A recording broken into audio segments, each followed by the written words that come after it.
What if I were to suggest that you play a key role in the awakening world? And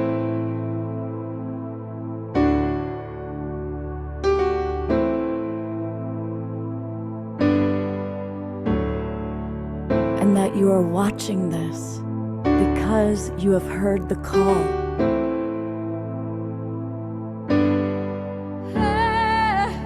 We can start right now by opening our hearts and minds.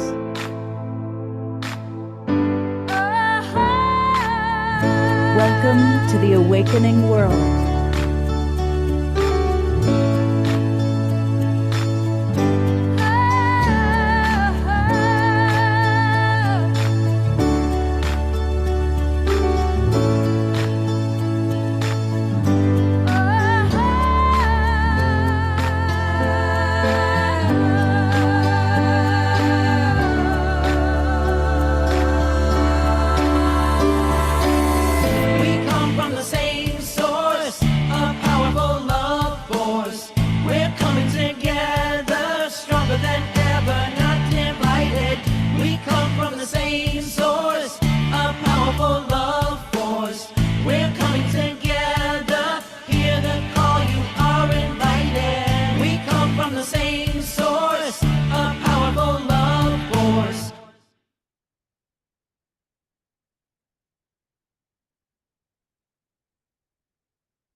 Good evening, everybody, and welcome to The Awakening World. I'm Love Coach Scott Catamas, and it's wonderful to have all of you with us. A big hello. Welcome to our friends watching on Facebook and YouTube. Thank you to John and Summer Raymer and the Zion Network who are putting us out right now to all of you. And big hello to the members of our Zoom room who are with us. And tonight is a really fun show. We started, as those of you that are regulars know, I'm blessed, or both Omashar and I are blessed to be part of the Evolutionary Leaders Circle. And honestly, almost all the people that are part of the EL group, Evolutionary Leaders, are 50, 60, and even older.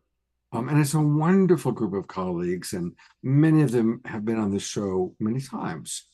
But from the moment I got involved, kept saying, we need younger people. We need to bring in younger people. Well, finally, with the blessing of Reverend Deborah Moldow, we started the New Generation Leaders for an Awakening World Synergy Group. And tonight you're going to meet some of the core founding members. And we're always adding new people, including a brand new person that I'm meeting for the first time tonight, coming to us all the way from Japan. So it's really, really wonderful. And so we're going to be meeting some of these leaders, hearing their vision for an awakening world, and then what they're doing to create the world that we all want, a world of peace and love and harmony. So I'm going to briefly let you know who's with us tonight. Coming to us all the way from Japan, a brand new friend, a new leader. It's Miki Kawamura. Welcome, Miki.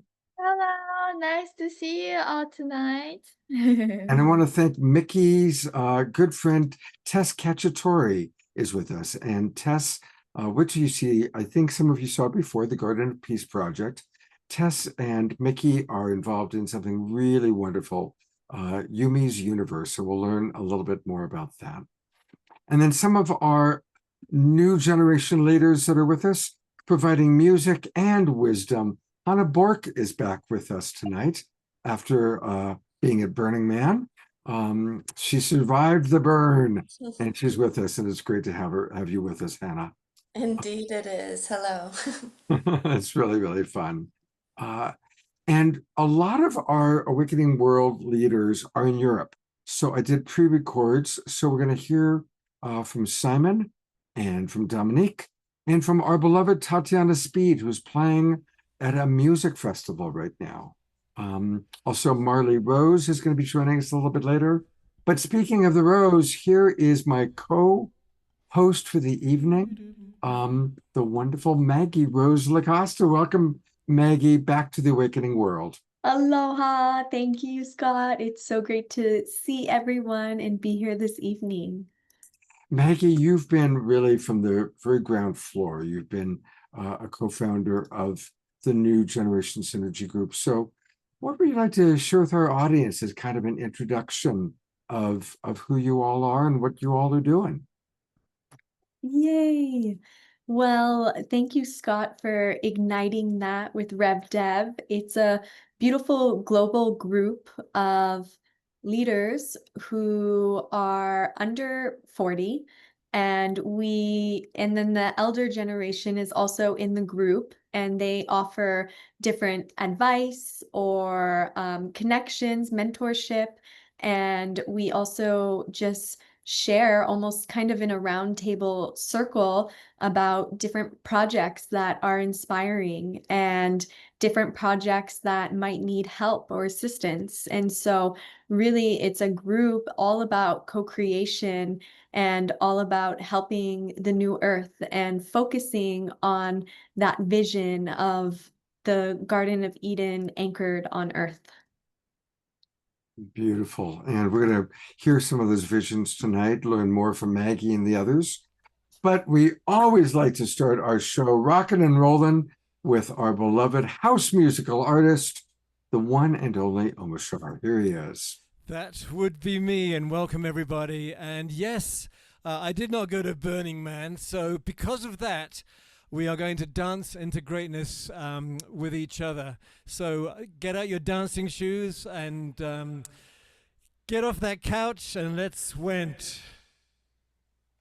I have a Russian friend who got the texts, the terms mixed up, and every time we wanted to go somewhere, he always said, "Let's went." So,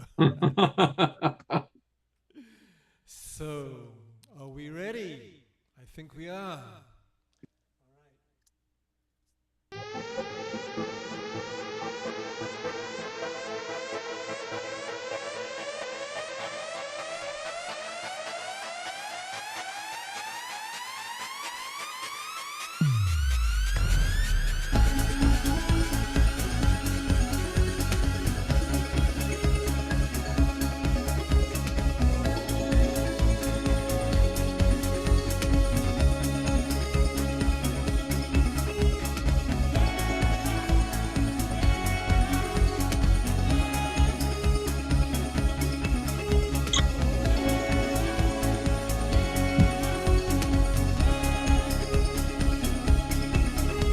World of ours, we're here to thrive together,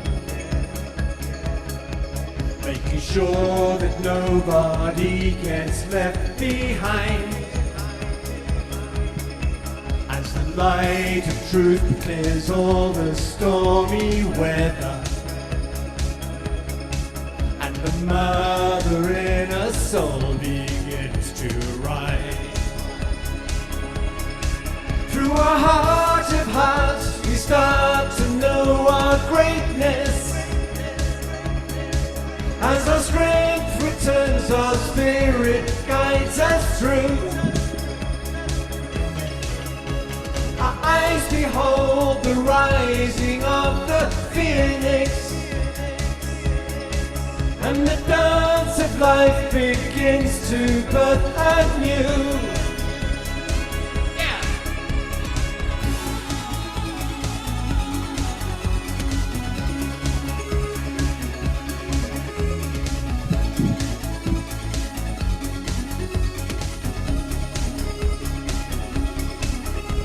World to change, we need to love each other. What reveal affects the scene we see out there. Look around, forgive your sisters and your brothers. For us all, the time is now to build anew.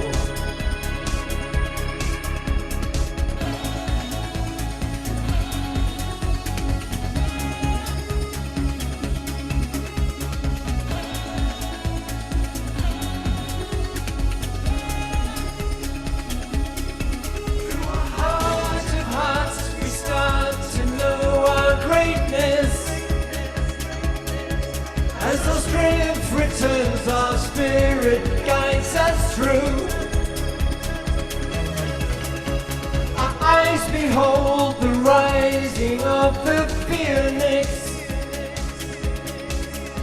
dance of life begins to birth anew.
Returns, our spirit guides us through. Our eyes behold the rising of the phoenix, and the dance of life begins to birth anew.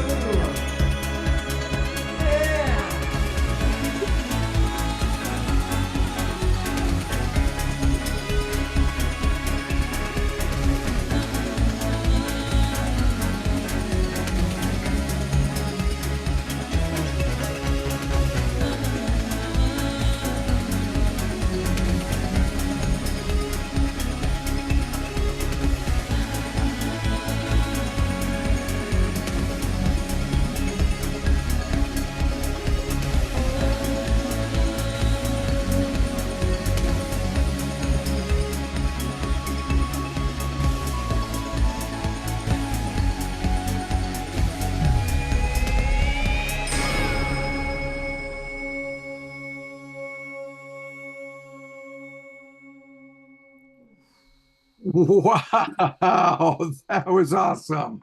Let's all twinkle and send lots and lots and lots of love to Omashar. I mean, you got people up dancing. I've never seen up dancing on the show before, my friend. That was pretty cool. That would be Miki. Well, definitely Miki, for sure, for sure. That's so fun. It's yes, I love that song. It's very, very cool. And we are all together as one dancing into greatness, which is where that song comes from. So, and in walk together. And we can find Dancing into Greatness and all of Omashar's albums at omashar.bandcamp.com. This is really, give yourself the gift of Omashar and his music. Everything he does is so good. So you can always get Omashar on Wednesdays and Saturday nights, but you can also get him all the time by going to Bandcamp and getting his music. And he will be back with us later on in the show. Thank you, brothers, so much. Thank you.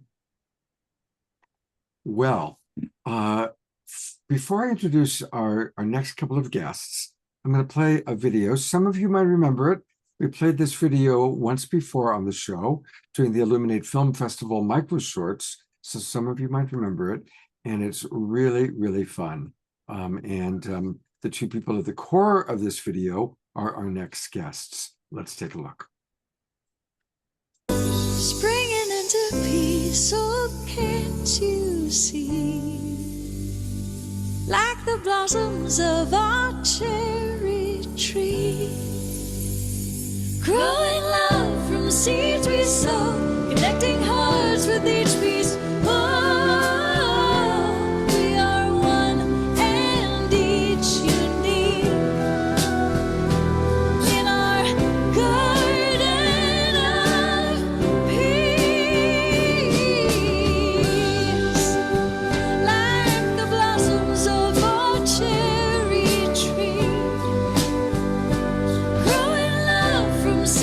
So connecting hearts with each piece. Oh,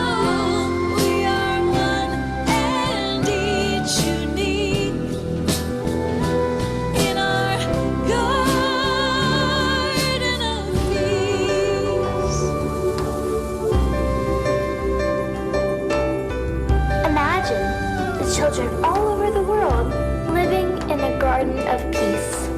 May peace prevail on earth. See our life forever to victory. May peace prevail on earth. Garden of peace.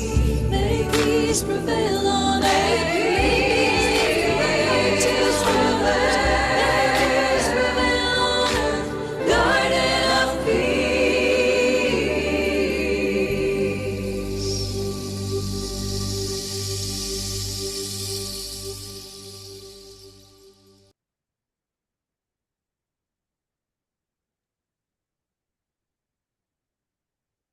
It is my honor to bring the creator and editor of the Garden of Peace project, my old friend from a long time, Tess Cacciatore, is with us.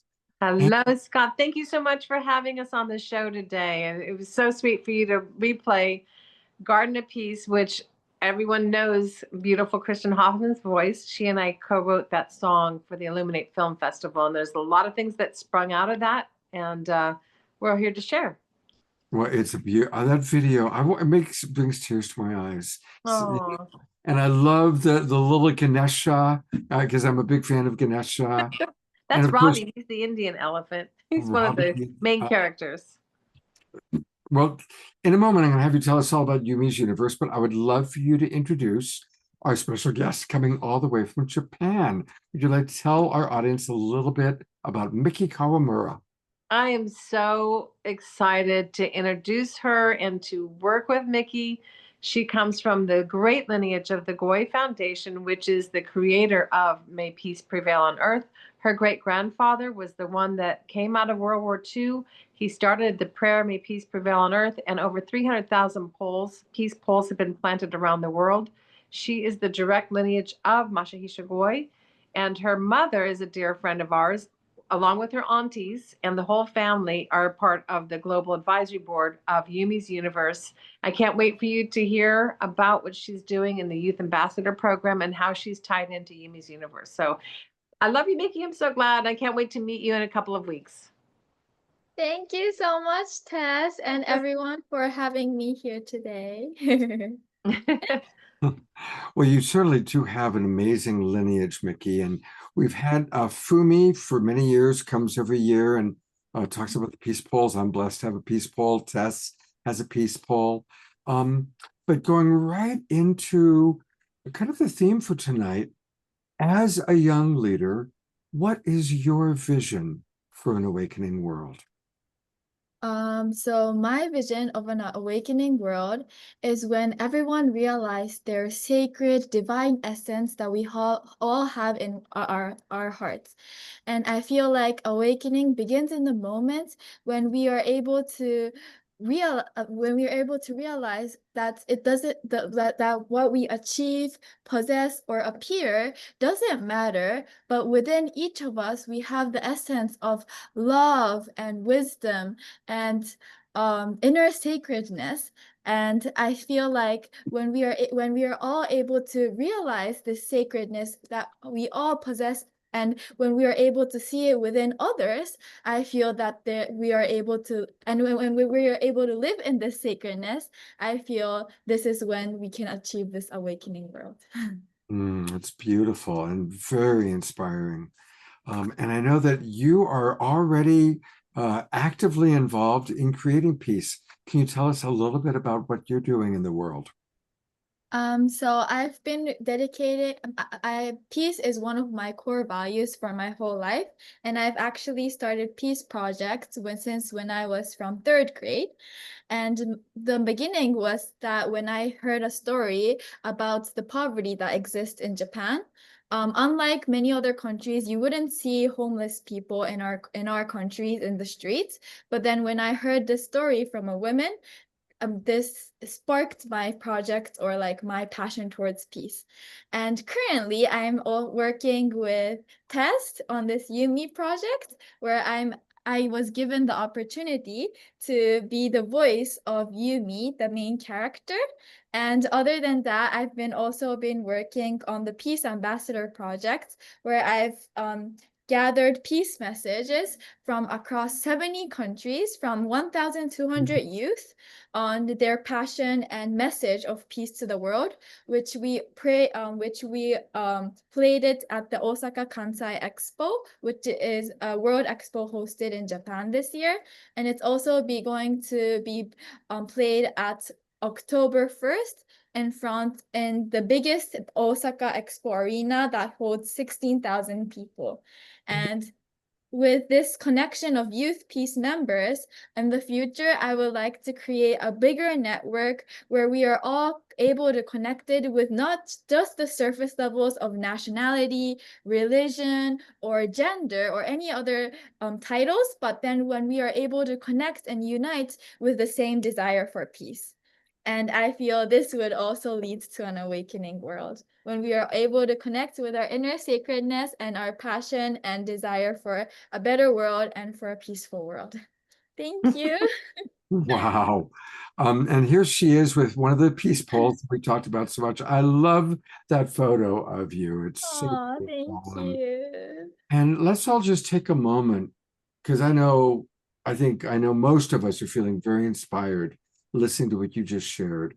Looking at that photo of Miki and the peace pole, let's all just take a breath and for 30 seconds hold that vision that Miki will grow up in a world where truly peace is the predominant prevailing energy on this planet.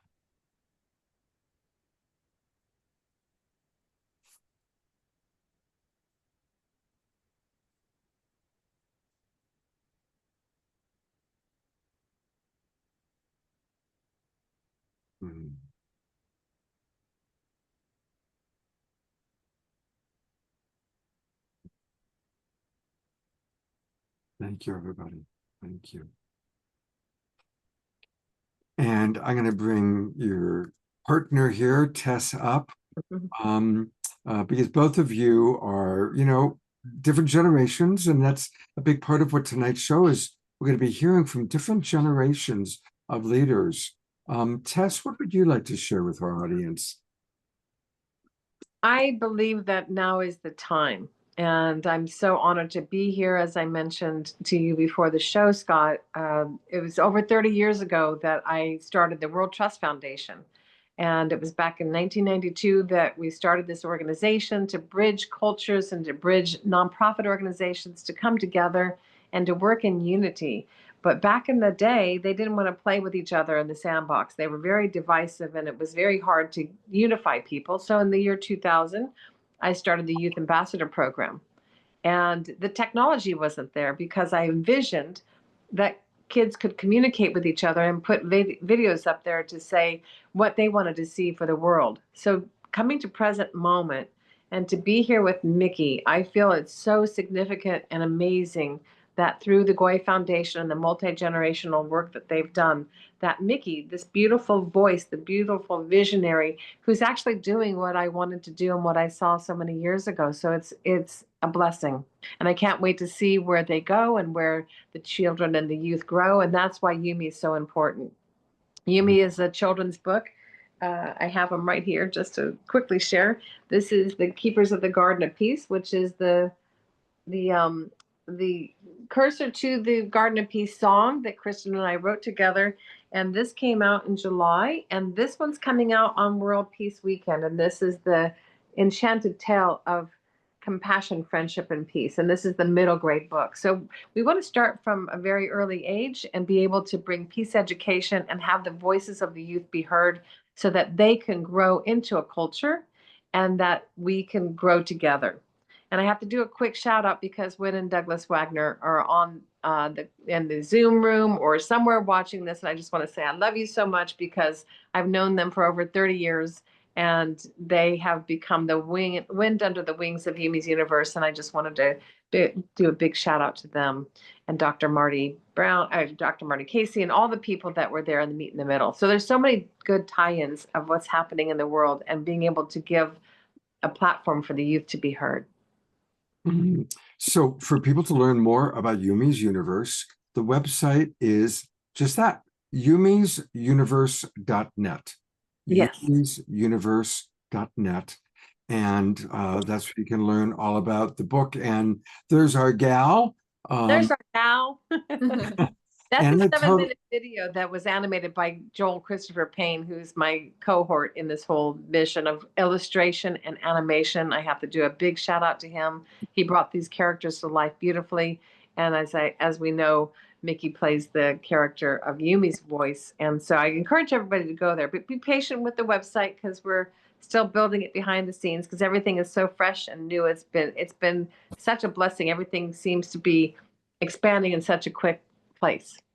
Now, I assume the vision is an animated television series. Animated television series, and also what I'm really excited about is the dome experience, that immersive experience. So there's over 4,000 domes around the world, and we work quite closely with the Vortex Dome, with Mark Lejeune and Ed Lance and many other people. We're creating behind the scenes the 360 immersive experience. So people, school tours, families can come in and experience the whole Yumi's universe and really be able to spread the message of peace. Wow. I'm bringing my co-host Maggie Rose on for a moment. Maggie, I think this is maybe all new for you, the Yumi's universe. But as my co-host and my partner tonight, how's this land for you? It's so exciting. Oh my goodness. I love seeing that. And I can totally see a cartoon with it. Do you guys have, yeah. We have 13 episodes. So if anybody out there is listening, you know, we're going to be pitching to the networks and hopefully getting this out there. And we're spreading the message far and wide. We're planting a peace pole. Get this, in the Hollywood Hills. So including 300,000, Hollywood needs a really good energy shift, if we all may just be honest about it. And so next Thursday, September 18th, we're doing the 10th annual Gwen Luminary Awards. Global Women's Empowerment Network is my nonprofit organization. And we honor and shine a spotlight on individuals and organizations that are making a difference in the world. So we're honoring the Goi Foundation. So Maki and her daughter Miki are coming to receive the award, as well as Musi Halu will be honored, but he's in Ethiopia, so he won't be able to come. And many other award honorees. And there's so many things to express there. And hopefully, if you all are available and in Los Angeles and want to come be a part of this historic peace planting for the pole in the Hollywood Hills, get a hold of us. There's still a few tickets left. I'm going to your website, the Global Women's Empowerment Network. Yes. And is there a place here where we can learn a little bit more about what's happening? Yes. Again, all the websites are being rebuilt and reorganized. So, but I will put the link up there on the global Gwen.global so people can go get tickets. Okay, yeah, definitely put that in, and I'll pull it back up. And it's very, very exciting. Miki, any last words you'd like to share with our audience about more vision for the future? I just want to say a big thank you for all of the people who have been supporting me today. I feel like the youth members have so much passion towards peace, but it's because of all this adult members and people with so much wisdom who has been supporting what we want to do and how we want to create this world of peace. So I always believe that it's not only just the youth or only just this adult generations that are creating peace, but when there's this bridge between different generations, it's when we are able to create true peace. So I am really grateful for all the opportunities the adult members has been giving me until today, and I would like to carry on all this voices of peace from them to the next generation as well. And thank you so much. Oh, fantastic. You know, I'm going to read a couple of comments, Miki, from our audience that have come in. I always like to include our audience as much as we can. Ayara, in response to the song that we just saw, writes, "Oh my God, that song is so precious. And it also brings tears to my eyes. It's so sincere and sweet. It makes me appreciate all the incredible music and guests that we have on the Global Peace Tribe." And honestly, I'm not going to read that part of it. Appreciation for the awakening world. You know, one of the things that is so beautiful is that we are truly a global peace tribe. And Miki, it's so wonderful starting the show with you coming to us from Japan. And later on in the show, we're going to hear from people from America, Europe. It's peace is really the universal longing of our hearts, don't you think? Yes. I'm going to bring Tess up one more time. How many peace poles have gotten out into the world now? Over 300,000. And just today, I unwrapped my peace pole. So at 300,000 plus to whatever that is, I'm a proud owner of the peace pole here in my home. Oh, that's wonderful. I have a peace pole, which is when people come to my driveway, the first thing they see is our peace pole. So, Yes, and we got to go see Dr. Marty Casey's peace pole in Ferguson, St. Louis, a few weeks ago in Meet in the Middle. And I just have to say the significance of being able to walk with the police department to the peace pole in Ferguson with the significance of the Brown family and what happened with their son.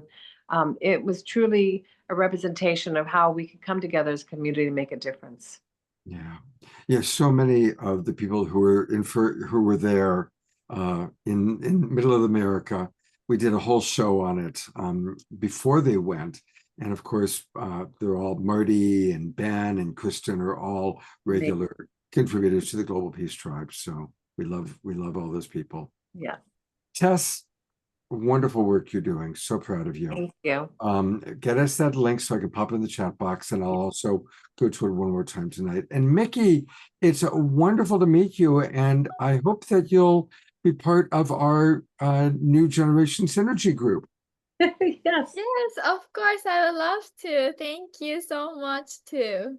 Fantastic. Well, you're going to meet some of your new colleagues as we continue with the show tonight. So you'll be meeting, some of these may end up becoming close friends and colleagues of yours. So how exciting.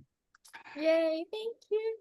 Well, the very first one of those people is our good friend Hannah Bourke. And she is back from Burning Man. And she also is back from Guatemala.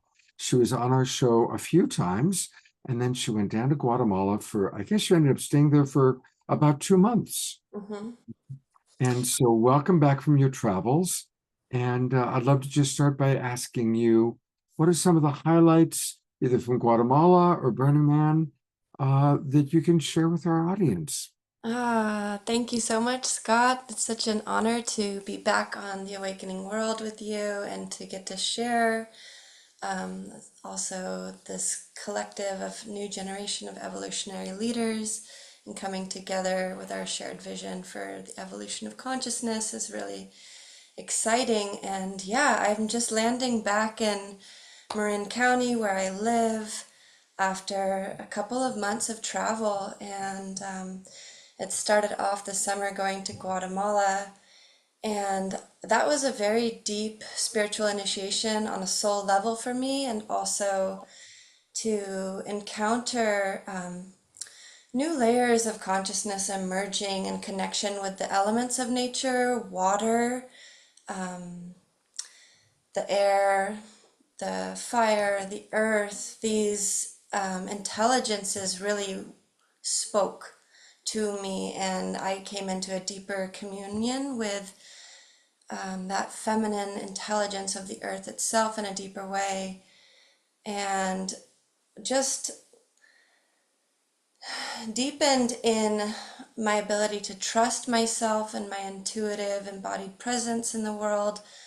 Yeah, it was a really profound experience, getting to have Mayan fire ceremonies and working with Akich, who pray and commune with the element of the fire. And when I say like the living intelligences of the elements spoke, I truly mean like the consciousness of these elements that create all life, all matter. They have a wisdom and they have messages for us, and when we come into that deep place of presence within ourselves and clarity, we can receive messages. And I actually had the sincere honor of getting to attend a Mayan fire ceremony on the playa at Burning Man, where I just came out of over a week there, which was an amazing experience. And it was complete divine timing to even find out there was going to be a Mayan fire ceremony held on Playa. And so I arrived, and this woman, an Akich named Margarita, she was offering elements to the fire, and we were in communion and prayer. And one of the messages the fire gave to us while we were there at Burning Man was for each and every single one of us as human beings to show up with greater presence in our environment and with more of a spirit of offering for the land, offering for the air, the fire, the water, these living intelligences that we're all made up of, the nature that we are connected to, this body of God's source life. And the fire was really inviting each of us to step into greater care, greater presence in the places that we attend, exist in, and to show up in that spirit of making an offering. And an offering can be as simple as an acknowledgement of giving thanks, or a blessing, even a song for the land. I was just so deeply moved at how the thread of my personal journey this summer continues to weave together and get deeper into communion with nature, and how I really feel the beauty of so many souls incarnated on earth right now here to help evolve our collective consciousness back into greater coherence and connection with each other and with nature and with the divine.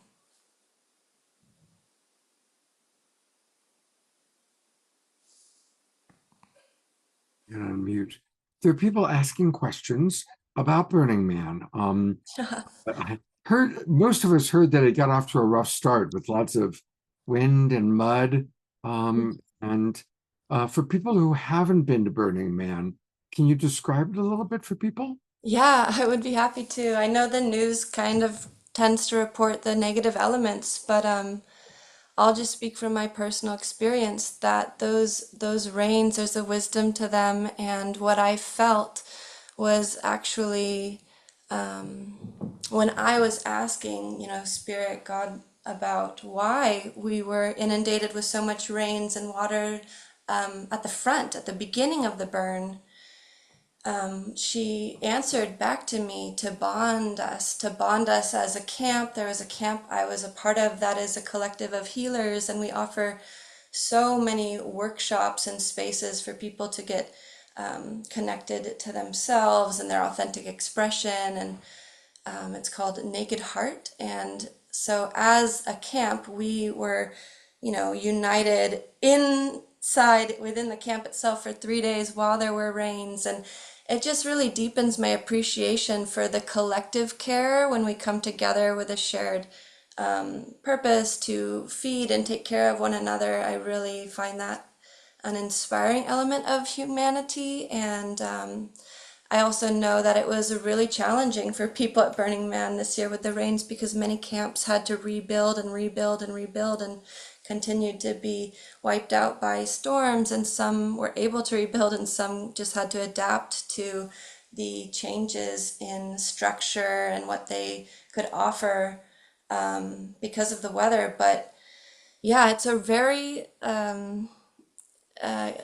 it requires a lot of grit and a lot of cooperation and a lot of communication and so much energy and creative genius to pull something like Burning Man, a city created for a week, together in the desert, where we really come together and offer appreciation for the temporary, ephemeral existence, having a temple, having offerings be constructed for a week and then burnt, just for the purpose of knowing we're wildly alive and this is a temporary experience. I think Burning Man is an incredible container for the evolution of consciousness. That is what I have seen. This was my third burn.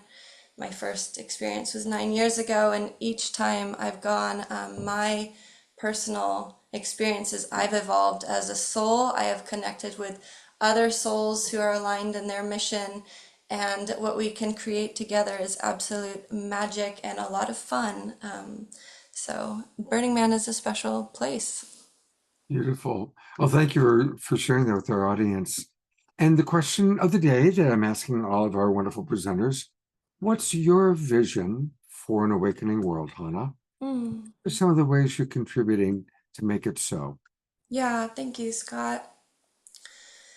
So the image that comes to mind for me is really this evolving back into a sense of unity together. And I see us here as souls incarnated on earth as part of the fabric of life, or cells in the body of God, if you will. And for a long time on this planet, we've been operating from a place of separation, feeling like God is out there, that nature is maybe, we're separate from nature in some way, and definitely separate from each other. And my experience as I have opened myself up to becoming curious about what we're doing here in this life at this time, and starting to ask deeper questions and evolve my awareness spiritually,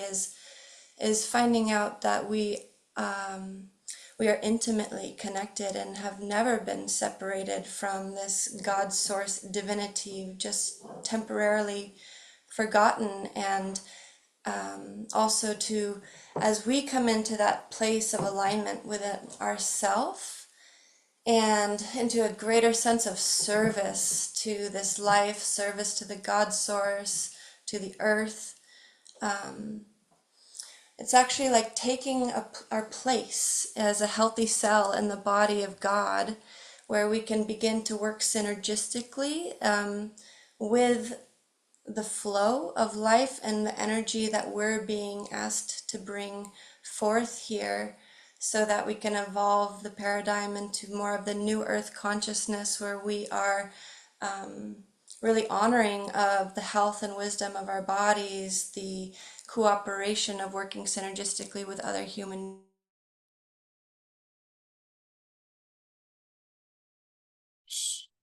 itself. We're not in this extractive, sort of self-serving, negative ego pattern, but we're actually evolving by meeting ourselves more deeply and coming into a good way of living with ourselves and one another for the planet.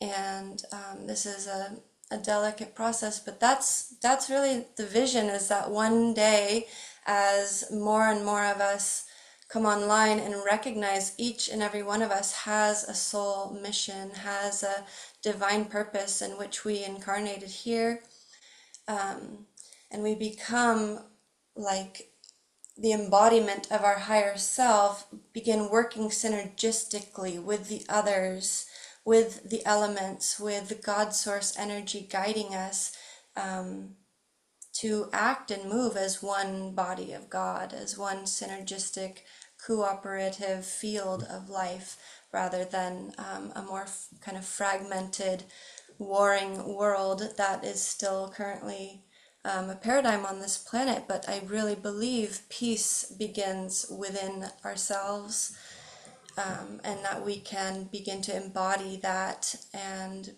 have that as the presence that we move through this world from. And it is a ripple effect that then we learn and evolve from each other and create greater spaces of synergy and peace and just good living together here on earth.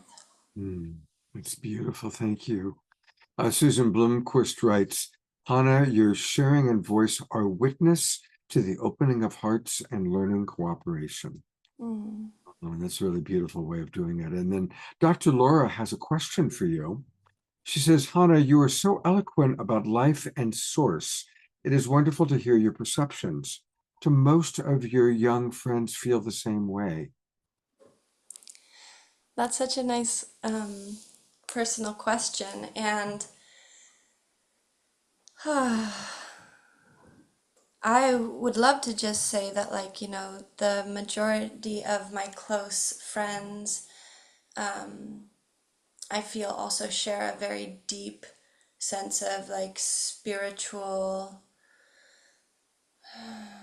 commitment to growth and evolution, but my experiences, I can definitely validate, have been unique to the lens that I've developed, and that really came about through direct experience with the Divine Mother, Holy Sophia, about 10 years ago.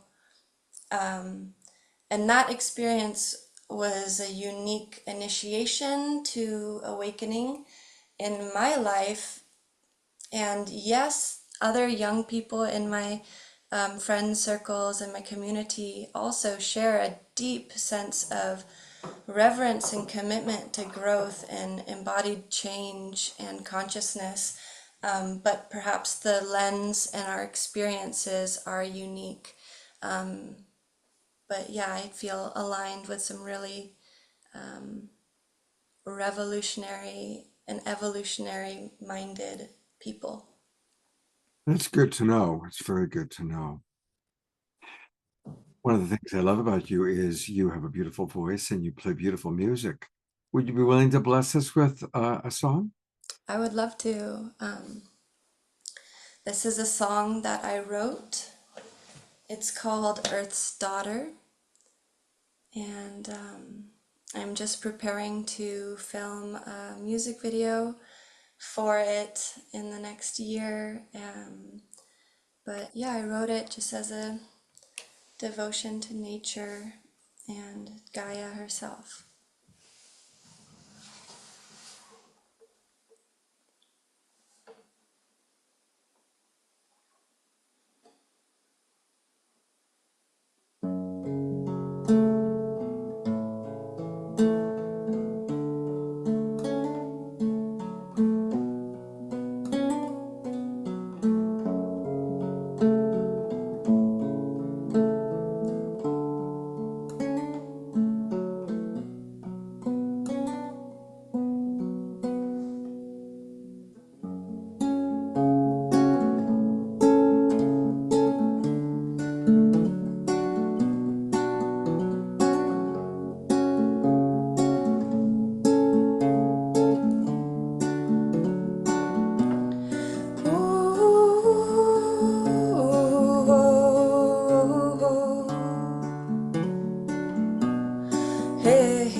I know the angels know my name. I've come to talk with them again. They're always whispering, whispering as they ride free on the wind. Holy Mother, I heard you crying out for who will come, who will heal the sisters and brothers, all my children, the sacred ones. I am swift as the wind blows, I am holy fire, I am pure as water, I am Earth's daughter.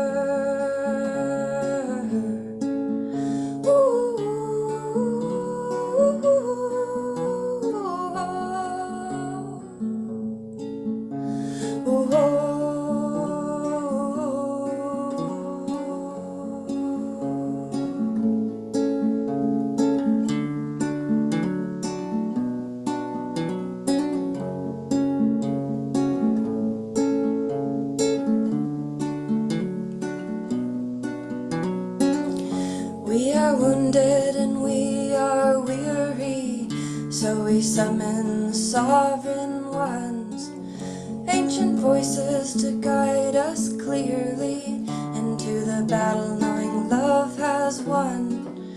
Holy Mother with tears of lightning, teach us how to end the war. Holy Father, I am not frightened, give me courage to laugh at the storm. I am swift as the wind blows, I am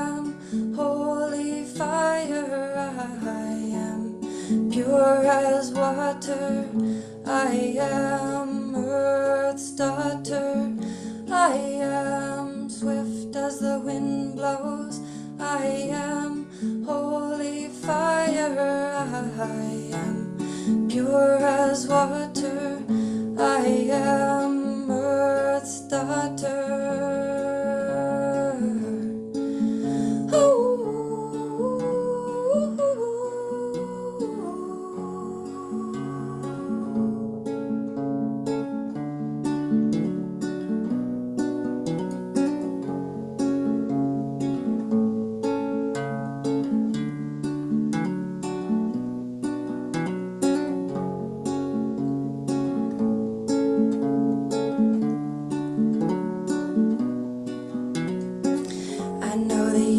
Know my name. I've come to talk with them again. They're always whispering, whispering as they ride free on the wind. Holy Mother, I heard you crying out for who will come, who will heal the sisters and brothers, all my children's sacred ones. I am swift as the wind blows. I am holy fire. I am pure as water. I am Earth's daughter. I am swift as the wind blows. I am holy fire. I am pure as water. I am Earth's daughter.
We're in a gallery view for us to all just send some love and appreciation for that beautiful song and the beautiful wisdom Hannah shares with us. And yes, Hannah, that was absolutely amazing. And I know that you noticed that your effects were not on. You did not need them. Your voice was so absolutely perfectly beautiful. It was, I think, better without. I received you. Thank you so much. Thank you, Omashar. Yeah, I noticed, and it's just surrender to the moment. Thank you It's for good. that. I watched your eyes and I knew how it felt. However, you were perfect. Thank you. Oh, thank you. There's a lot of comments coming in from the chat box. I'm going to read some of them. Ayada writes, Hannah, that was exquisite and powerful. Pam writes, Hannah, your song is a beautiful prayer. Beatrice writes, truly, Hannah, an all-time song you have created, so beautifully sung. And we can learn much more about Hannah by going to her website, which is her name, Hannah Bourke, BOURKE.com. And Hannah is, of course, a true evolutionary leader, a true singer-songstress.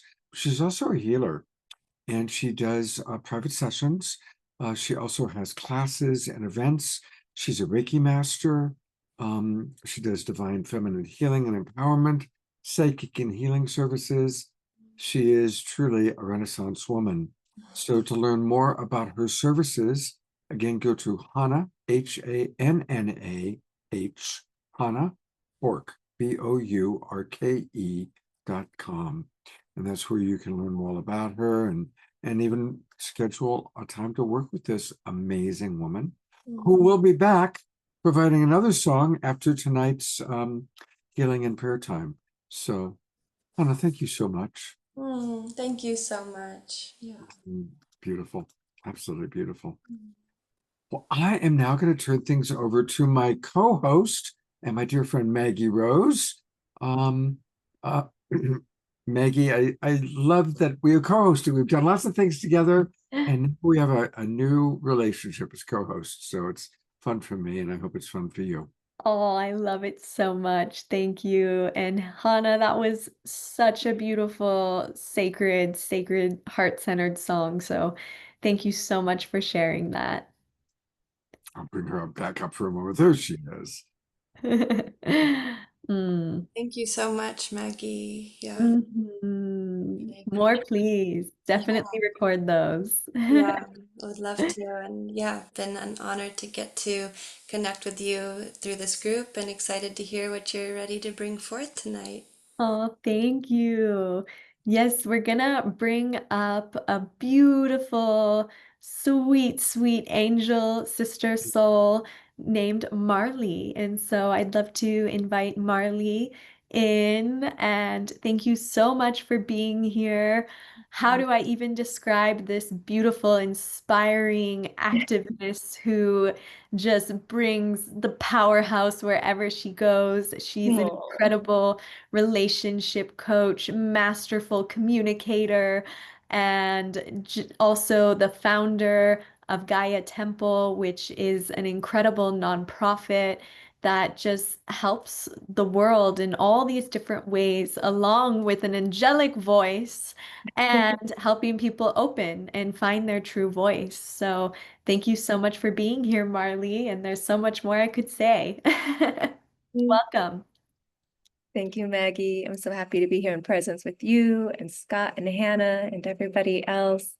What a beautiful introduction. Welcome, welcome. And as we have been doing throughout the show, the first thing we would like to start with is, what is your vision for an awakening world?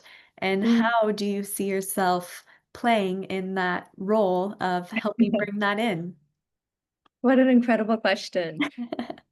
Well, I think an awakening world includes a wholehearted embracing of the present moment. And for everyone to really come into presence, it means coming into a place of surrender. So just this week, a client asked me about chaos. She said, everybody around her is experiencing a lot of chaos. And what do you do in times of chaos? And I said, well, often chaos means that there's a lack of acceptance of what's going on, because while things can feel really turbulent around us, we always have the ability to attune to the emotion that will help us guide us to the next path. And so for me, the emotion that I'm always trying to guide people back to is love. Coming back to love, coming back to the truth of love, and recognizing again and again, where are there obstacles between me and love right now?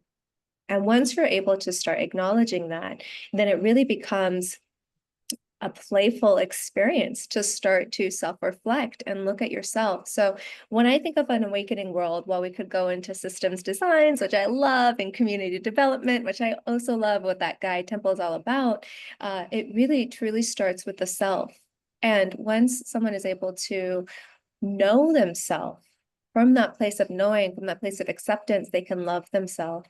And we're really only able to create an acceptance and a knowing and love of other through that first impression with the self. So what I would say is like more love.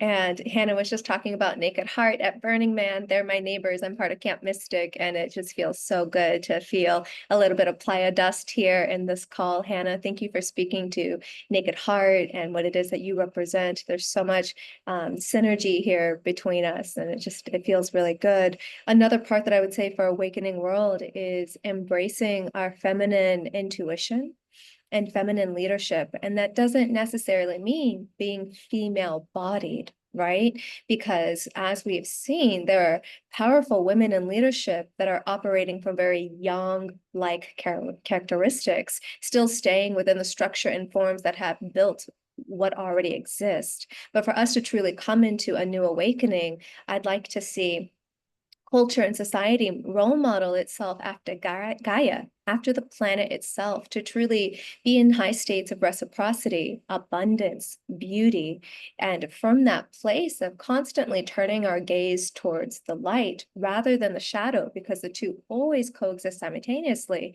letting that become the safety to fully come back into surrender and presence so that we can be in touch with love. And love is another word for source or for spirit.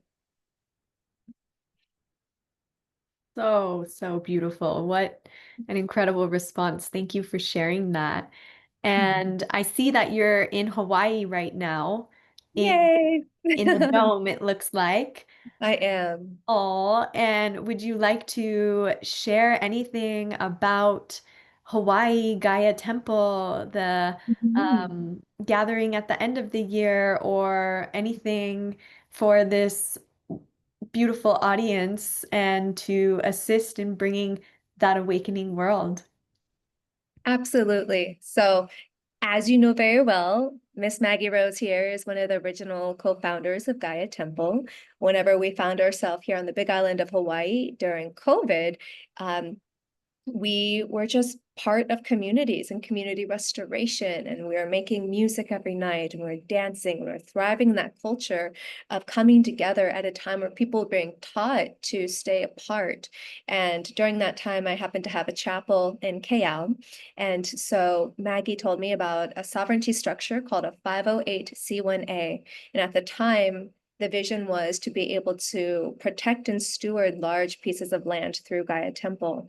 So Gaia Temple is really all about being in reverence to nature and recognizing that we have everything that we need right here all around us, and to truly open our eyes to the abundance and to the lessons that nature has to teach us. A large part of that path for myself has been being a water worker, following the water lines of the planet, praying with water, working with water, helping to restore the memory and the sentience of water that is still alive in many cultures around the world today, such as in Bali, Agama Tirtha is called the worshiping of water, where there's actually more water temples than there are neighborhoods. Here in Hawaii, Vai, water means wealth, and water is one of the elementals that is still used with. Actually, the base of the Hawaiian language, when we really go into it, each vowel represents an element. So Hawaiians, at the root of their language, are literally speaking in elemental mysteries: fire, earth, water, air.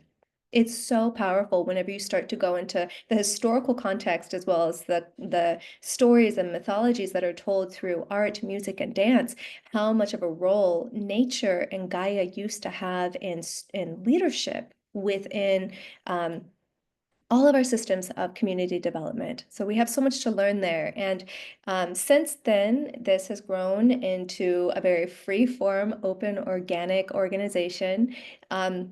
We have hosted festivals at the Austin Capitol, Texas Capitol in Austin, called Harmonize for Humanity. We have had an incubator here in Hawaii that was based on a spiritual eco-village to really teach people regenerative systems and give them a firsthand experience of living with the land, living with the water, living with one another. That was in partnership with Elena Tonetti, a pioneer in the field of orgasmic birth, which leads me to where Gaia Temple is currently focusing a lot of our energy, is to really recognize that the way that humans are not only conceived, but really the way that they are birthed is a human rights issue.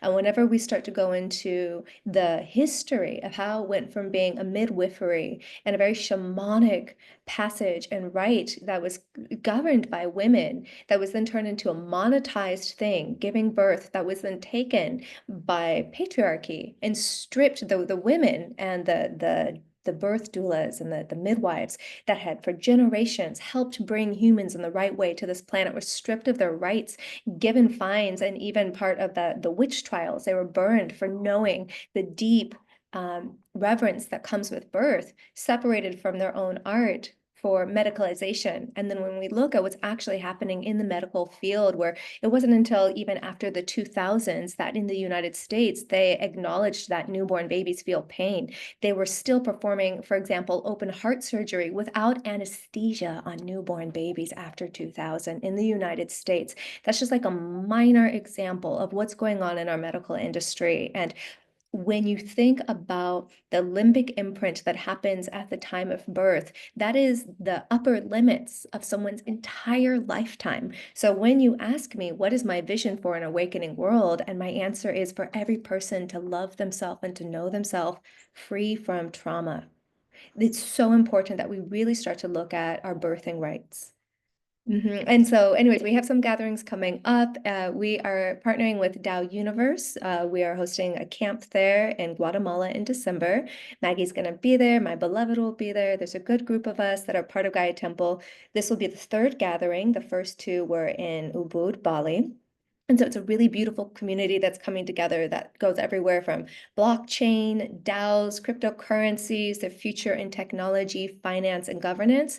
And what Gaia Temple brings in is we bring the music, we bring the art, we bring the dance, and we really bring the heart to the movement, because Gaia Temple teaches that a cultural catalyst is best moved through heart, passion, art, music, and inspiration. Because while we can talk all day and we can get really high on one another's words, and that's super fun, unless something emerges from within a person, they're not going to have their own inherent awakening. And it has to come from inside of the individual for them to feel compelled to show up differently in a one-of-a-kind way that only they can do.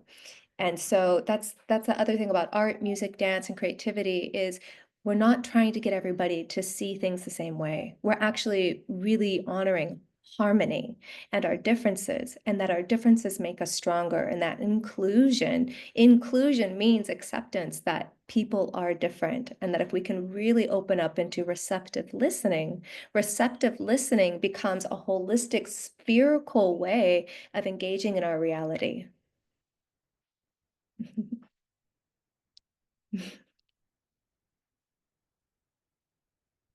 Marley, I'm always so blown away by your passion and your wisdom. You have such a beautiful combination of being wise and on fire with beautiful energy. It's awesome. Yeah. And I want to acknowledge our mutual friend Reverend Deborah Moldau, who first introduced Marley into our Global Peace Tribe world. What else would you like for our audience to know tonight? Gosh, well, since we brought in Rev Deb, who I just admire greatly, she's truly a beautiful, I call it like master muses. When I find myself in expansion points, I'm always looking for people like Frida Kahlo, or like even the way that Dolly Parton has worked it. And Deborah is neither of those people. She's her own unique glitter bomb. And I've learned so much from Deborah. And one of those things is, back at the beginning of Israel and Palestine, right before that happened, I was actually staying with Deborah in San Miguel de Allende. And, I'm staying in her home where she is for those of you that don't know, she helped create the Peace Pole Project with the United Nations that's all around the world. And she has beautiful Buddhist teachings all around her world, all around her house. She's an incredible reverend herself. And I was working with a client at that time who worked for the United Nations, and her job was to, she lived in Israel, and her job was to create human aid for Palestine and to be the peacemakers between Palestine and Israel. So before all of this began, the week before, we had our first session, and I said, what is your biggest prayer? And her biggest prayer was to see peace between Israel and Palestine. And that same week, a few days later, was when the bombing first began. And in that moment of absolute chaos, where all of a sudden I was holding the psyche of someone who was on the front lines of this, and in a unique way that no news coverage can cover, I was also being held by Reverend Deborah. She was right there holding me as I was holding this other woman. And really what it helped me understand was the stronghold that we have around this planet through the United Nations, with the 5 countries that are determining so much. And at times it can feel like we're really helpless. And so I think the biggest thing that I learned through that reflection space with Rev Deb, and in this moment that seemed like the world was ending, in many ways for many people it did, is to keep yourself vigilant, to what's really happening, but never let it overrun you. At any time, if you're separated from peace, at any time, if you're separated from love, then you're in the Maya, then you're in the illusion. And the best thing that we can do, regardless of what our beliefs are, regardless of what's happening around us, is to stay connected to love and to stay connected to peace in that state of surrender, and understand that it has to be revealed to be healed. And right now, there are so many things that are being revealed in this awakening world because we're waking up. And if we weren't waking up, then none of this would be being revealed, right? And so it's really hairy and it's really yucky. But as someone who has gone all around the world, that has worked with incredible leaders around the world and met these organizations firsthand and been in the rooms, in the conversations that are showing this new form and structure that is already in place. When the dam breaks, the water will flow, and those sutures are already there for the water to flow. So in this moment, if you find yourself feeling helpless in any way, recognize that the best thing you can do is stay connected to your heart and pray. And just keep praying for the relief of fear, for the relief of blockages to love, for the access to hope, to the access of joy, to the access of surrender and presence, if that's right there where you are. Yeah, I think that's the biggest takeaway for this moment where we find ourselves. I think you're muted. Scott. Boom. That is so powerful what you just shared. And it is interesting how all the different connections. I don't think you were here because you came on a little bit later, but our first guest was this wonderful young lady whose great-grandfather created the theme of May Peace Prevail on Earth, and whose grandmother started the Peace Pole Project. And there are now 300,000 peace poles. And you talked about the peace pole with Rev Deb without knowing, I think, that this had been our first guest tonight. So amazing. Yeah, it really is a smaller network than we realize, and that makes us so much stronger. Well, for people to learn more about Marley, I'm going to take people to a couple of websites. And the first one is GaiaTemple.org. GaiaTemple.org. And definitely, now tell us, there's a free program. What is this? Oh, this is so fun. Okay, this is great. So if you sign up for this, and I'm actually just going to put it in the chat as well for everybody. But if you sign up for this free 30-day Planetary Awakening program, for 30 days, you're going to get an email sent to your inbox. And that email is going to have a creative journaling prompt for you to really go into deep states of self-reflection of what is your role right now in planetary awakening. It's also going to go into providing facts and statistics about amazing things that are happening right here, right now in the world that are not being covered in the news, right? So it's going to bring that boost of hope. And there's little tidbits of inspiration and connection that you're going to get every day. And it's up to you if you want to follow along, maybe you just want to dive in. And by doing that, you also are automatically invited to join the Gaia Temple Network, which is just a global community of people who are really showing up in spaces like this that you're leading, Scott. Well, thank you. That's really cool. And I'm looking forward to participating in that. And if people want to learn more about Marley, her website is her name, Marley, Marly, Benedicto, Benedicto. That is such a great name. Marley Benedicto, it rhymes. Thank you, Scott. Yeah, and I just put these links right here in the chat for anybody that wants to join through my personal coaching. I'm offering also a free communication formula, because when it comes to love, sex, and relationships are really central to everything we do in life.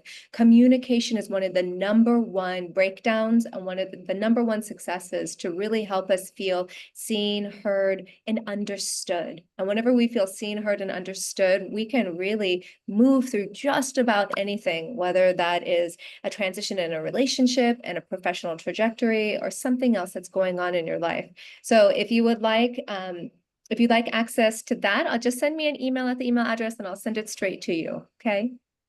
Marley, you are so generous and such a bright light. I'm honored to be in connection and association with you. Thank you for taking time out of your busy schedule to be with us tonight. Thank you. Oh, thank you, Scott. It's such a pleasure. And Maggie, I can't wait to see you in a couple of days. And everybody here on this call, thank you for being here. Thank you for being a part of this community. It just brings so much joy to my heart to see that we have 57 people live. And I know so many more people who aren't here live that really care and that are a part of this movement. So thank you. Yeah, we go out to about 150 Facebook groups, pages, and YouTubers. So hello to all those people watching out there. Thank you, Marley. Thank you so much, Marley. Mhm. And we're going to stay right here with Maggie Rose, who's going to introduce us, share your vision for an awakening world. We haven't gotten your answer yet. And then share the wonderful work she's doing. Now, some of you who are regulars have participated in her wonderful Christic energy system work. But we're going to learn more about it tonight. And of course, she'll be introducing it to those of you who have not experienced this before. And that'll lead into our prayer time. So Maggie Rose, take it away. Thank you. And my vision for an awakening world is coming into inner peace and inner standing and compassion.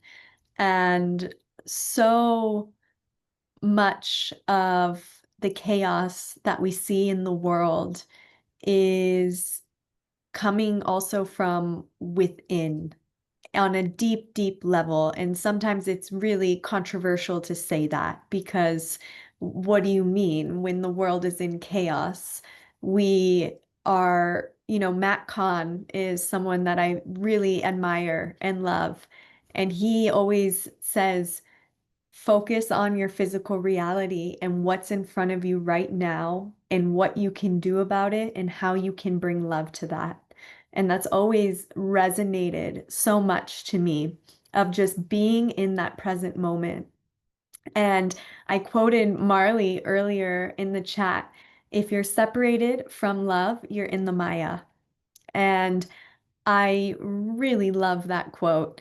And just, I see so much division sometimes, especially on social media, with people just reacting to certain posts or reacting to certain things. And I know that we are so much more powerful when we can actually come together and when we can actually come into that state of peace and love. And that's why I love the Global Peace Tribe, because that's what it's all about. It's, it's okay that we have differences, but how can we come together hand in hand and come into that heart resonance regardless of our differences, but remain in that harmony.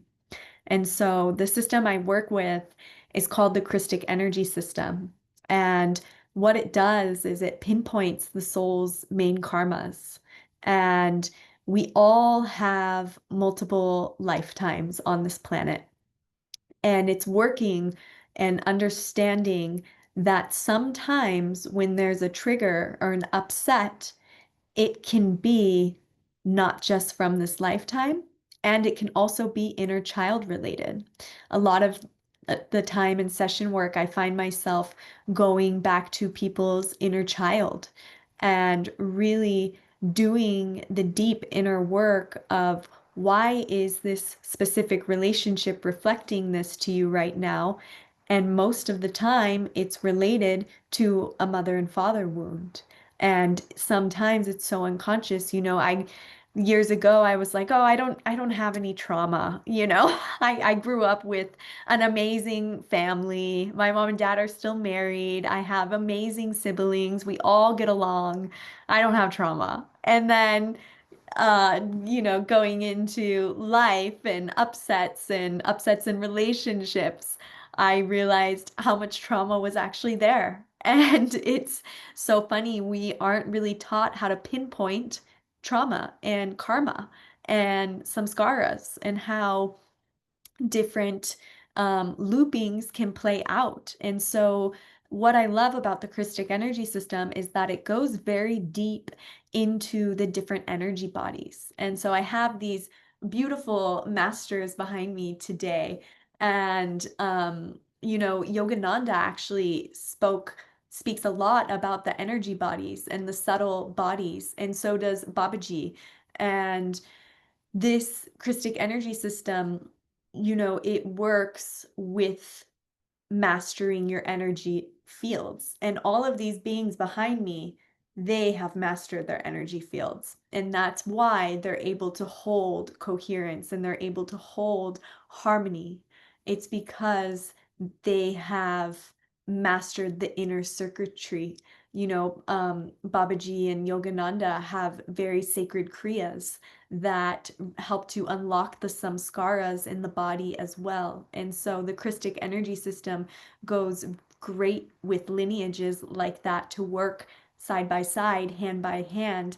And basically, at the end of the day, it's just a tool to help you. And it's, on this earth, we're focused on raising our frequency so that we can exit the trauma body and exit what's no longer serving. And it's not to spiritually bypass and go into the rainbow bliss and unicorns all the time. It's okay to have shadows and it's okay to have upsets, but how long do we stay in that upset? And how much of our upsets are actually ancestral?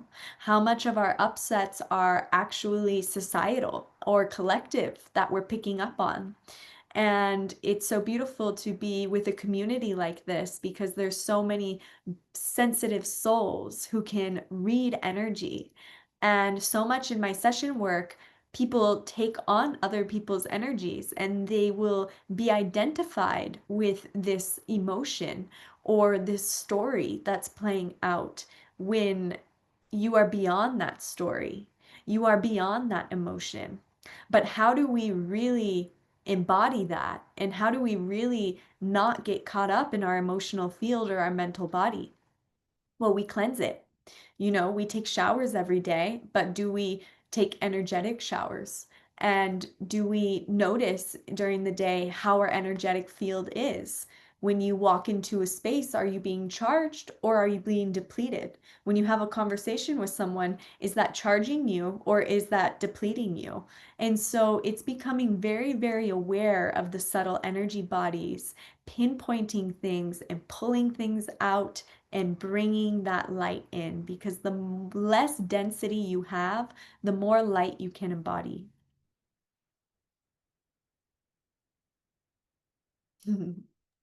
Thank you. Thank you. And Yes.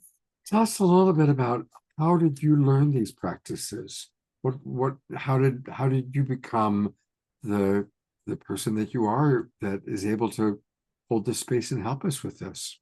Yeah.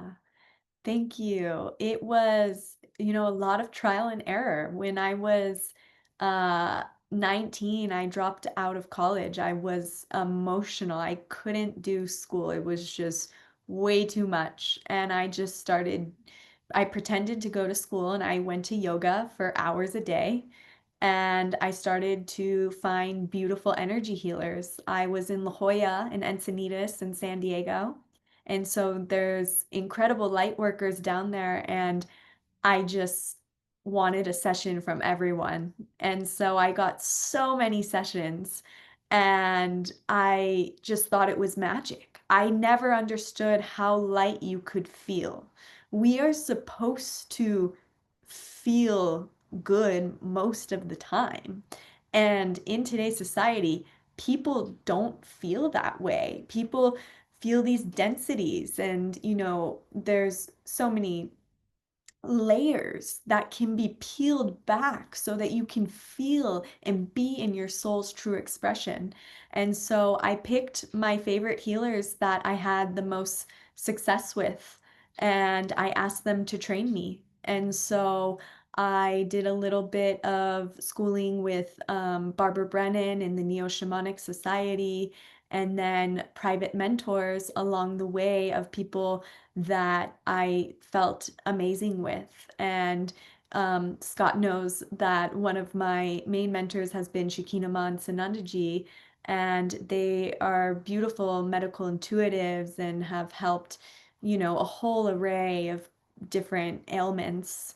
And it was just so inspiring to see how you can help people in this way with this unseen world. And it's one of the greatest gifts that I've received and that I feel I can give to someone, is to help them achieve inner peace and help them really come back to their true essence. Because the whole point of this modality is that you're already healed, you're already whole. But why don't you feel that way all the time? And it's because of the different trauma points in the energy bodies. And so once you can pull those trauma points in those different energy bodies, that's when you can truly be yourself and live in your heart space, because you don't have any traumas and densities pulling you out of the heart space. And so, one of my goals as well is to teach this to children, and so that children can understand the energy bodies from a young age and realize that they don't have to be their emotions. They can label their emotions as a color, and it works the same with adults too. We can see our emotion and ask where it's coming from. Okay, wow, my inner 5-year-old just took the driver's seat. Okay, let me talk to this inner 5-year-old. Oh, it's self-doubt. Okay, thank you, self-doubt. I'm gonna put you in the back seat, I'm not gonna let you take over. I'm not gonna let you play out this trauma in a relationship and have a reaction towards someone. And so once you start working with the subtle energy realms, your whole way of how you communicate change, your whole way of how you be in every moment changes. And it was the greatest gift to me, and so that's why I share it and do the work that I do today. Beautiful, beautiful work. What you were just describing, I call it being abducted by our reptile brain, or abducted by the inner 5-year-old who's throwing a temper tantrum. Totally. Absolutely. Quick question, is it easy for you to turn, it's getting darker and darker where you are. I know. Yes. Is there anything we can do about that? I can turn the lights on one moment. You do that. And while she does that, I'm going to read some of the wonderful comments that are coming in. Dr. Laura writes, "Amen, Maggie. These are beautiful teachings." Karen S. writes, "I've been very sensitive to the energies of people and objects all my life." Adrena Joy and Carol Craig have already signed up for Marley's 30-day program. And Susan Blomquist writes, "This is well taught, Maggie. These are new concepts for many of us." Carol Craig writes, "Yes, ancestral influence is very intense and worth finding out about." Marley writes, "Great points, Maggie. Love that these emotional turmoils often source far beyond our own life experiences." And Marley continues to say, "I see this all the time and love the opportunity to reparent myself when those soft emotions arise." And George Noble was inspired and turned his lights on as well. So we're glad that both you and George are better lit. And Dia Therese writes, "Maggie, this is profoundly wild stuff!" Exclamation points, plural, right on. So, and now you're back in the light. Thank you. Yes, thank you. And thank you for sharing all of those comments. And it's so true. So much of this work is reparenting the inner child. And then once you reparent the inner child, then you embody more of your soul in the monad. And then there's past lives. And then there's different aspects and different gifts that come online as well. And so it's fun to go down these realms. Absolutely. Well, would you be willing to give us an experience? Well, yeah, absolutely. We don't have too much time, so I was thinking we could just do a collective group practice and just a collective centering, because Okay. once a lot of the Christic energy system too is about helping one clear karma.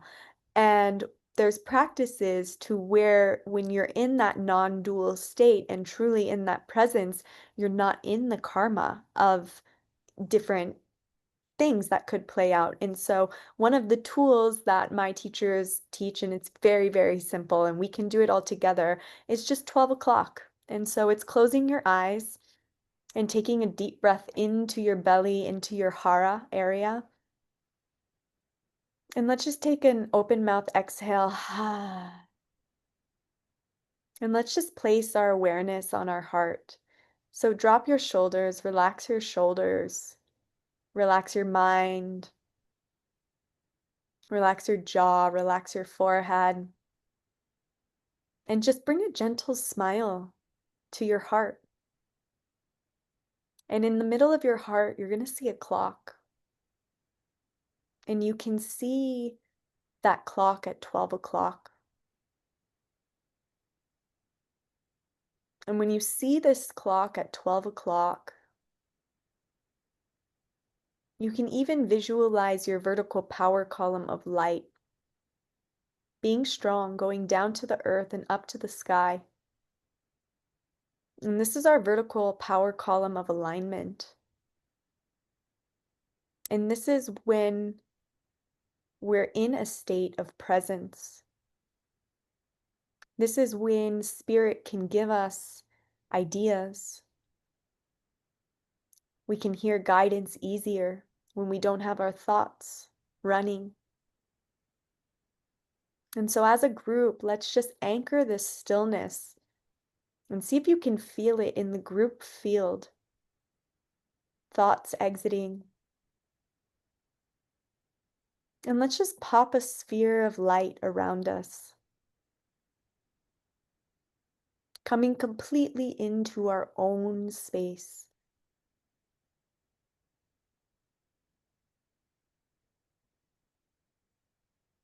Breathing gently and deeply, listening to the noises.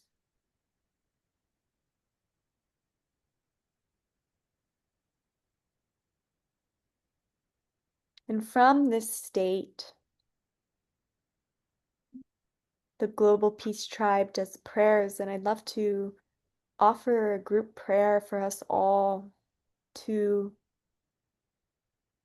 be able to truly listen to the earth, to hear her messages in the wind,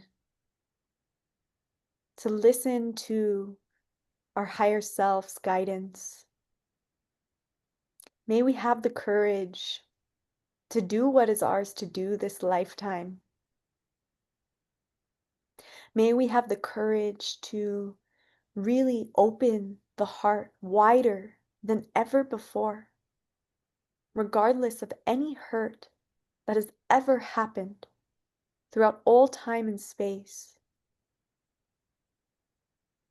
We allow our heart to be open. We offer a smile. We offer love to every person we come in contact with. And through these ripples,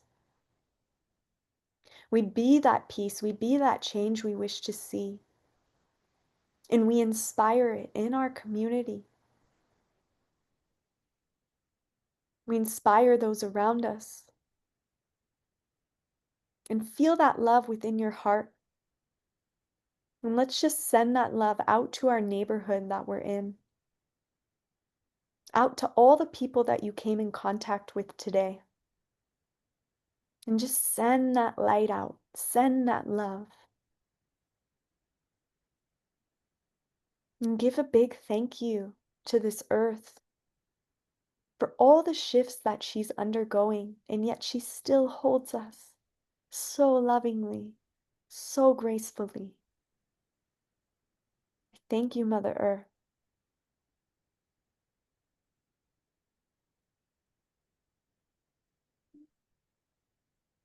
And sending it down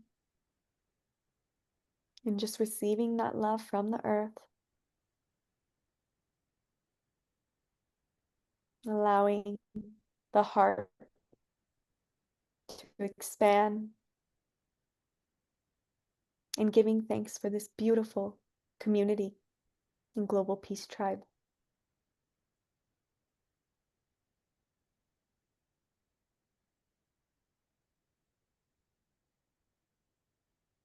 And when you're ready, gently opening the eyes and feeling the stillness and feeling the heart-centeredness. And take a look around the Zoom room when you're ready and just send your love to every little box that's here, every soul. Thank you for being here.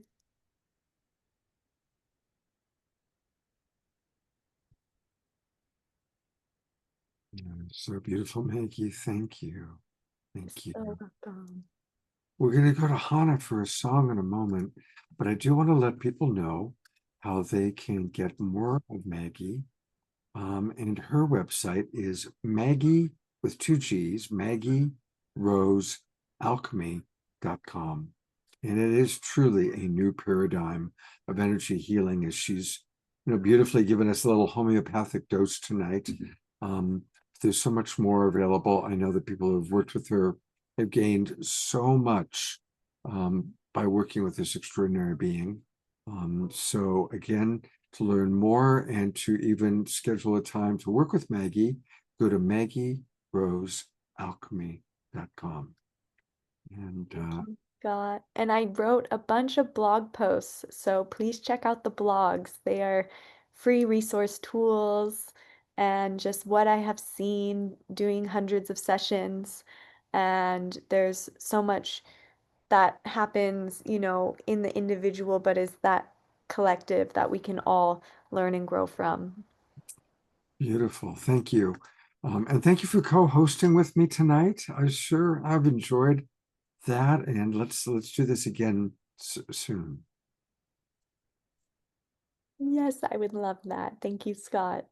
And we're going to kind of, while people are still in a prayerful space, we're going to go right to our dear Hannah for another song.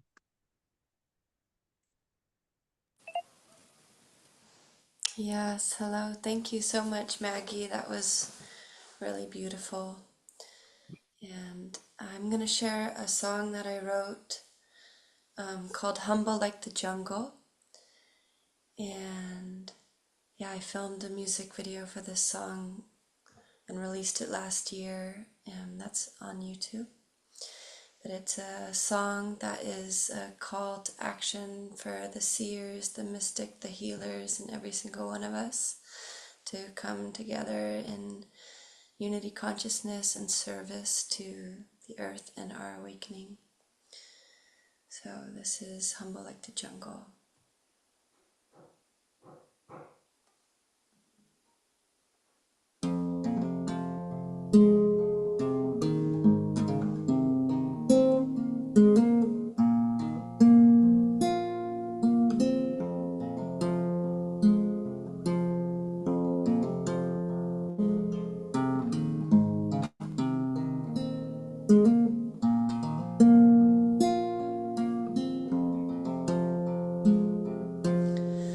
Holy Ghost, I'll make you proud.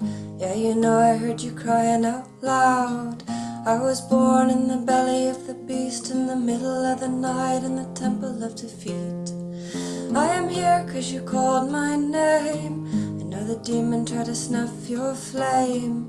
Cold desire, let the fire burn in me, for the elemental nature of my soul is flying free. Bless this hell and all the damage done. Mother knows that the war has been won. Now's the time for the healers on the run to steady up the beat and the rhythm of the drum. Meditate, let it all arise. Celebrate every tear in your eyes. You're brave for just being alive, with the monumental weight of forgetting you're divine. I am humble like the jungle. I am bleeding, can you feel me? I am humble like the jungle. I am healing, can you feel me?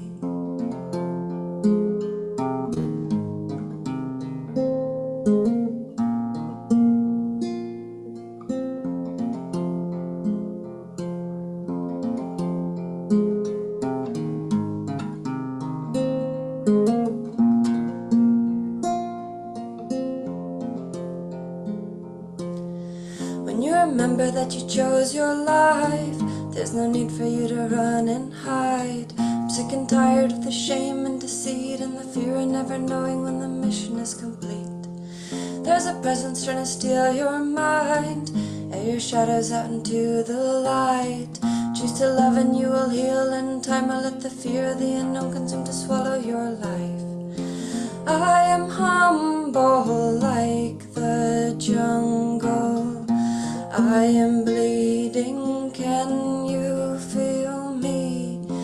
I am humble like the jungle. I am healing, can you feel me?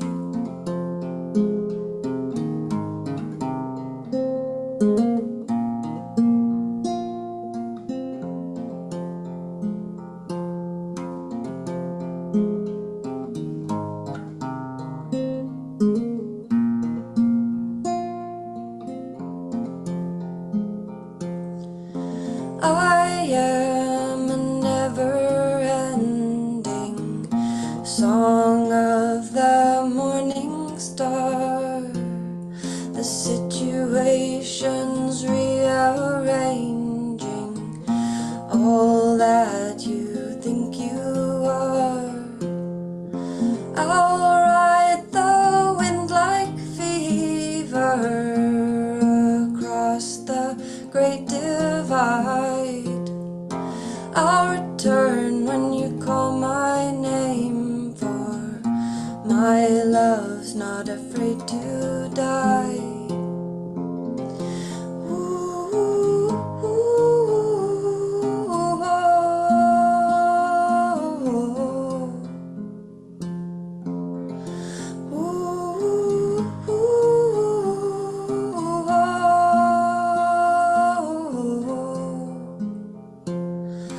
I am humble like the jungle. I am healing, can you feel me? I am humble like the jungle.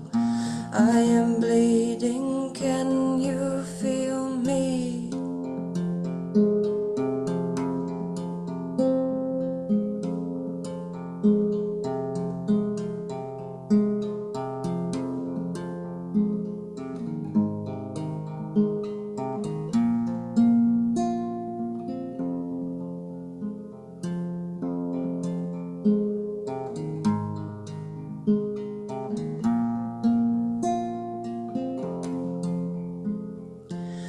Holy Ghost, I'll make you proud. Yeah, you know I heard you crying out loud. I was born in the belly of the beast, in the middle of the night, in the temple of defeat. I am here cause you called my name. I know the demon tried to snuff your flame. Cold desire, let the fire burn in me, for the elemental nature of my soul is flying free. Bless us hell and all the damage done. Mother knows that the war's been won. Now's the time for the healers on the run to steady up the beat and the rhythm of the drum. Meditate, let it all arise. Celebrate every tear in your eyes. You're brave for just being alive, with a monumental way to forgetting you're divine. I am humble like the jungle. I am bleeding, can you feel me? I am humble like the jungle. I am healing, can you feel me? I am humble like the jungle. I am bleeding, can you feel me? I am humble like the jungle. I am healing, can you feel me? Ooh, ooh, oh, oh, oh, oh. Hey, oh, oh, oh. Ooh, ooh, oh, oh, oh. Hey, oh, oh, oh. Ooh, ooh, oh, oh, oh. Hey, oh, oh,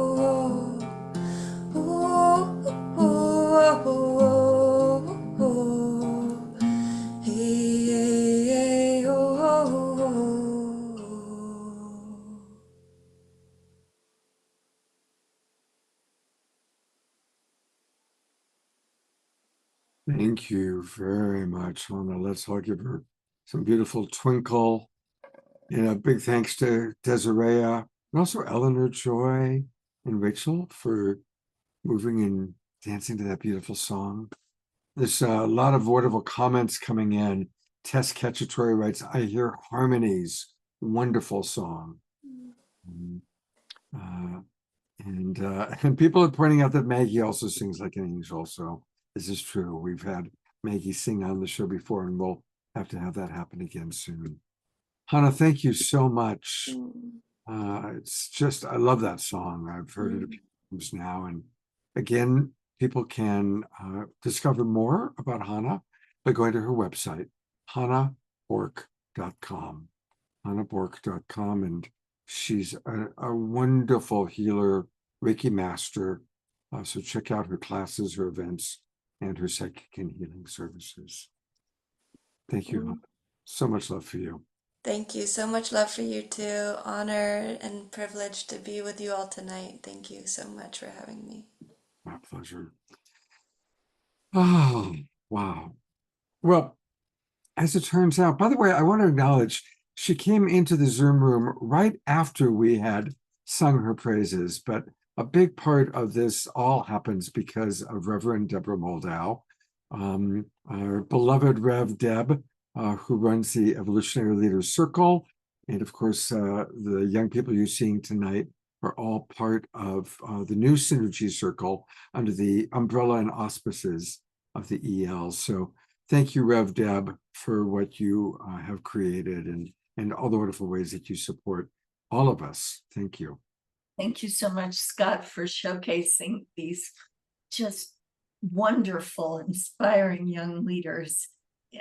And they're just, they're a miracle to me because they take these concepts that you and I believe in and have studied, but they embody them in a different way because they didn't have all of the programming that we had when we were kids, right?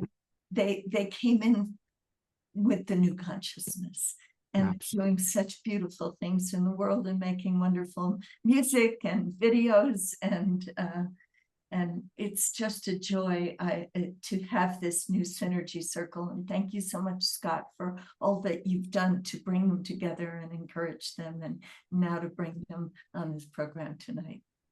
One of the wonderful things that I just want to share with you is that we now have a new member of our Synergy group, Miki. I know Miki. I know her mom. I know her grandma. And I met Miki in Japan a year ago. Of course, when you were over there, of course. The International Day of Peace activities there. And of course, as you know, Scott, I spent 20 years working with their organizations and planting peace poles and representing them at the United Nations. And I will always carry Make Peace Prevail on Earth in my heart. And I love what Tess Cacciatore is doing with the videos. And it's just really beautiful. Of course you know about all of that. Of course. Oh, beautiful. Well, thank you for being here tonight. And then Marley's mother lived for years here where I live in San Miguel de Allende, Mexico. And wow. That's right. And we acknowledge that you were who first introduced Marley to us. So thank you very much. She's so special, isn't she? Oh, yeah. She's amazing. Unique, visionary young woman. And as I had said, you know, she has this combination of being so wise and so passionate. She really combines the two beautifully. And she moves into it, right? So a lot of us hold these ideas and these visions, but she just goes for it and lives it and brings it to life. And yeah, I'm kind of proud of her. As you should be. Well, I'm going to introduce us all to another new member of the Evolutionary Leaders Circle Synergy Group of New Awakening Leaders. And this is Layla. And Layla is a dear friend who's actually living right here on the property of the Kind Hearts Ranch. And I'm learning so much from her. She brings so much beautiful spiritual practice into my life and into the Kind Hearts Ranch. So, Layla, welcome to the Awakening World. You've, of course, watched the show a few times, but it's your first time going on. And I'm going to ask you the same question we've been asking all of our guests. What's your vision for an awakening world? And what are some of the ways that you're contributing to manifesting that?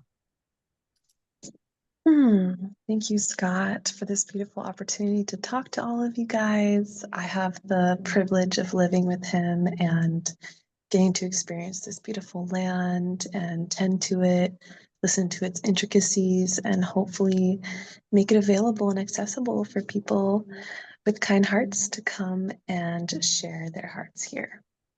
So a little bit about me.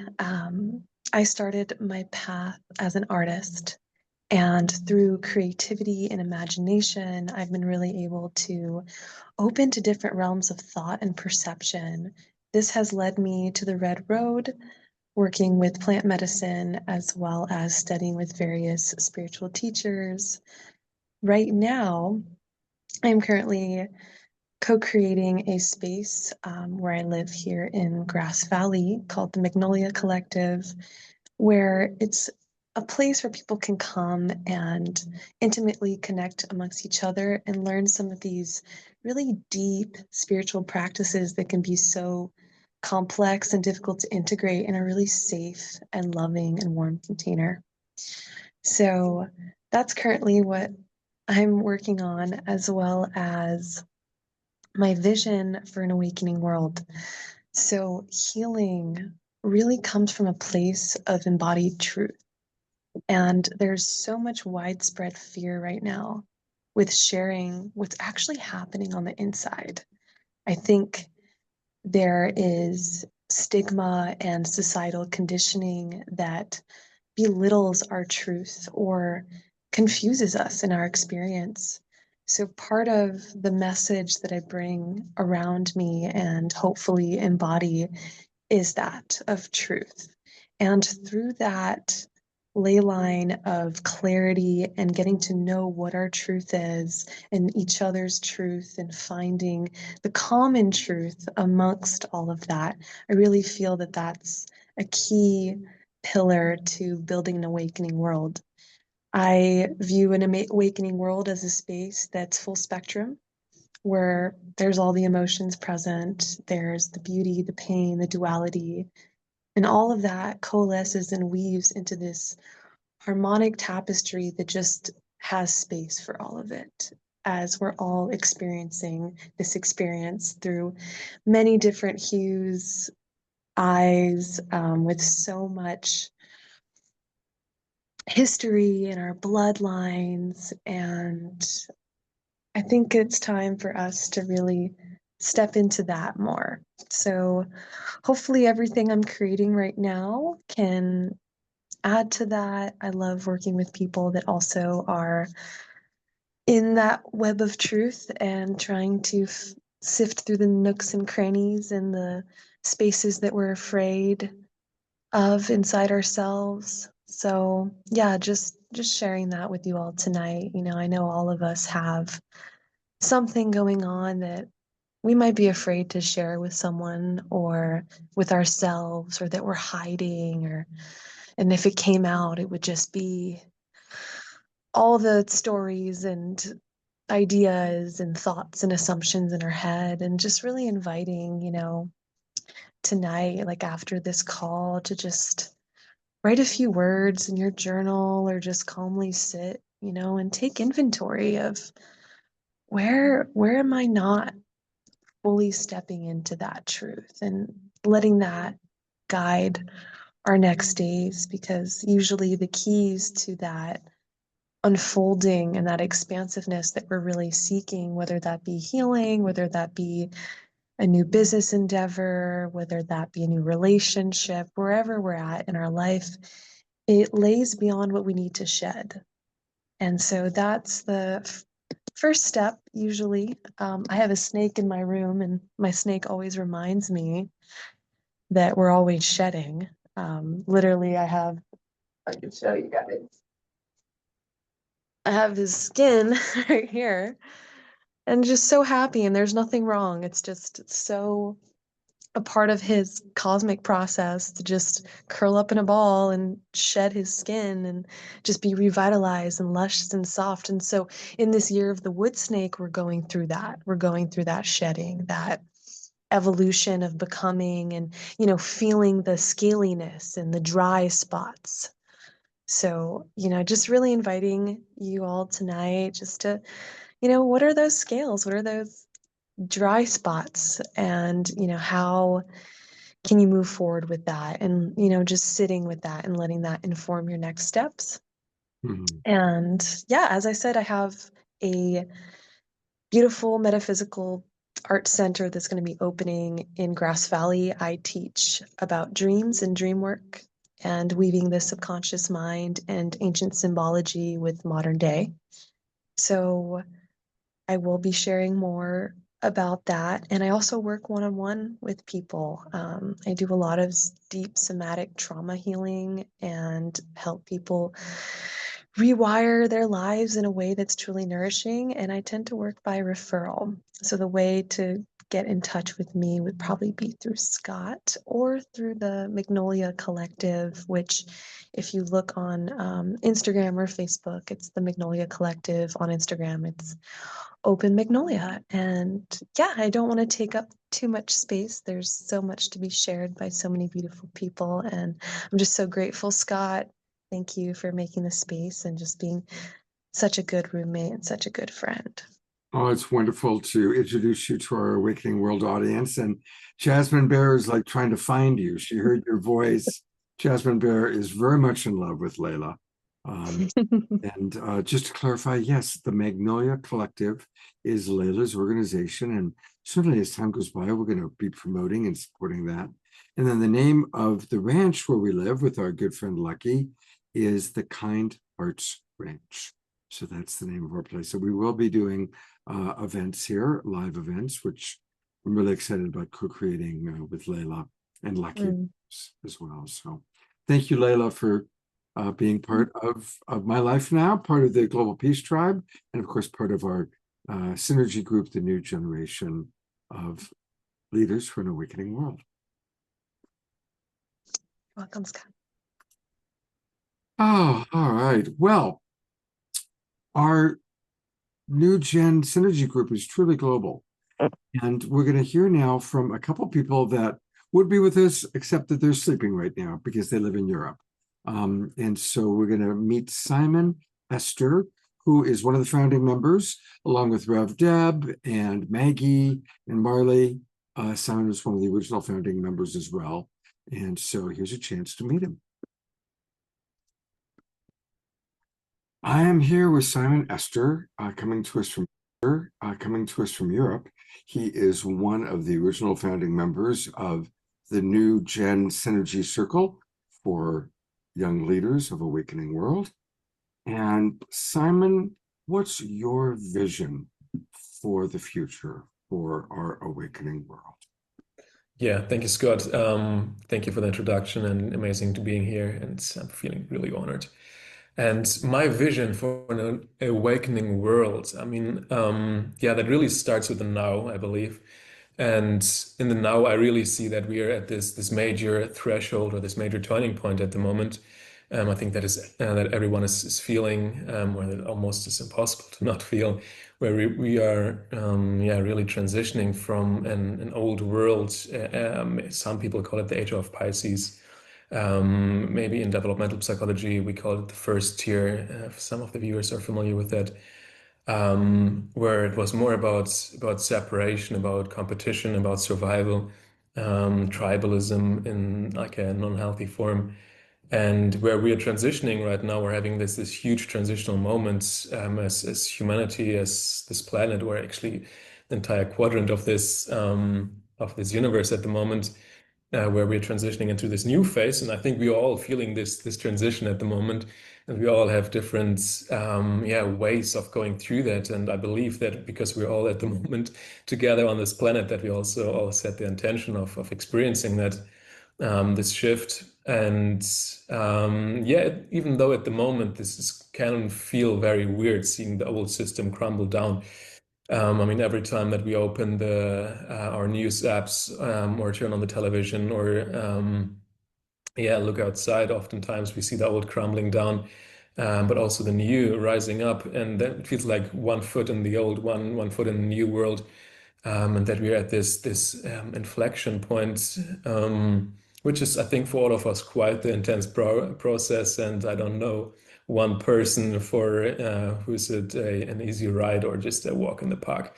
But I have a very, very bright outlook for the future. Like I think it's inevitable that we are going into a very bright and conscious future, into a future where it's less about dualities, about separation, about these qualities that I just mentioned, but more about integrating dualities, like integrating the masculine, the feminine, not having them fight anymore, or one dominating the other, but purifying those dualities and then integrating them into a unified way of being. That's what I'm feeling.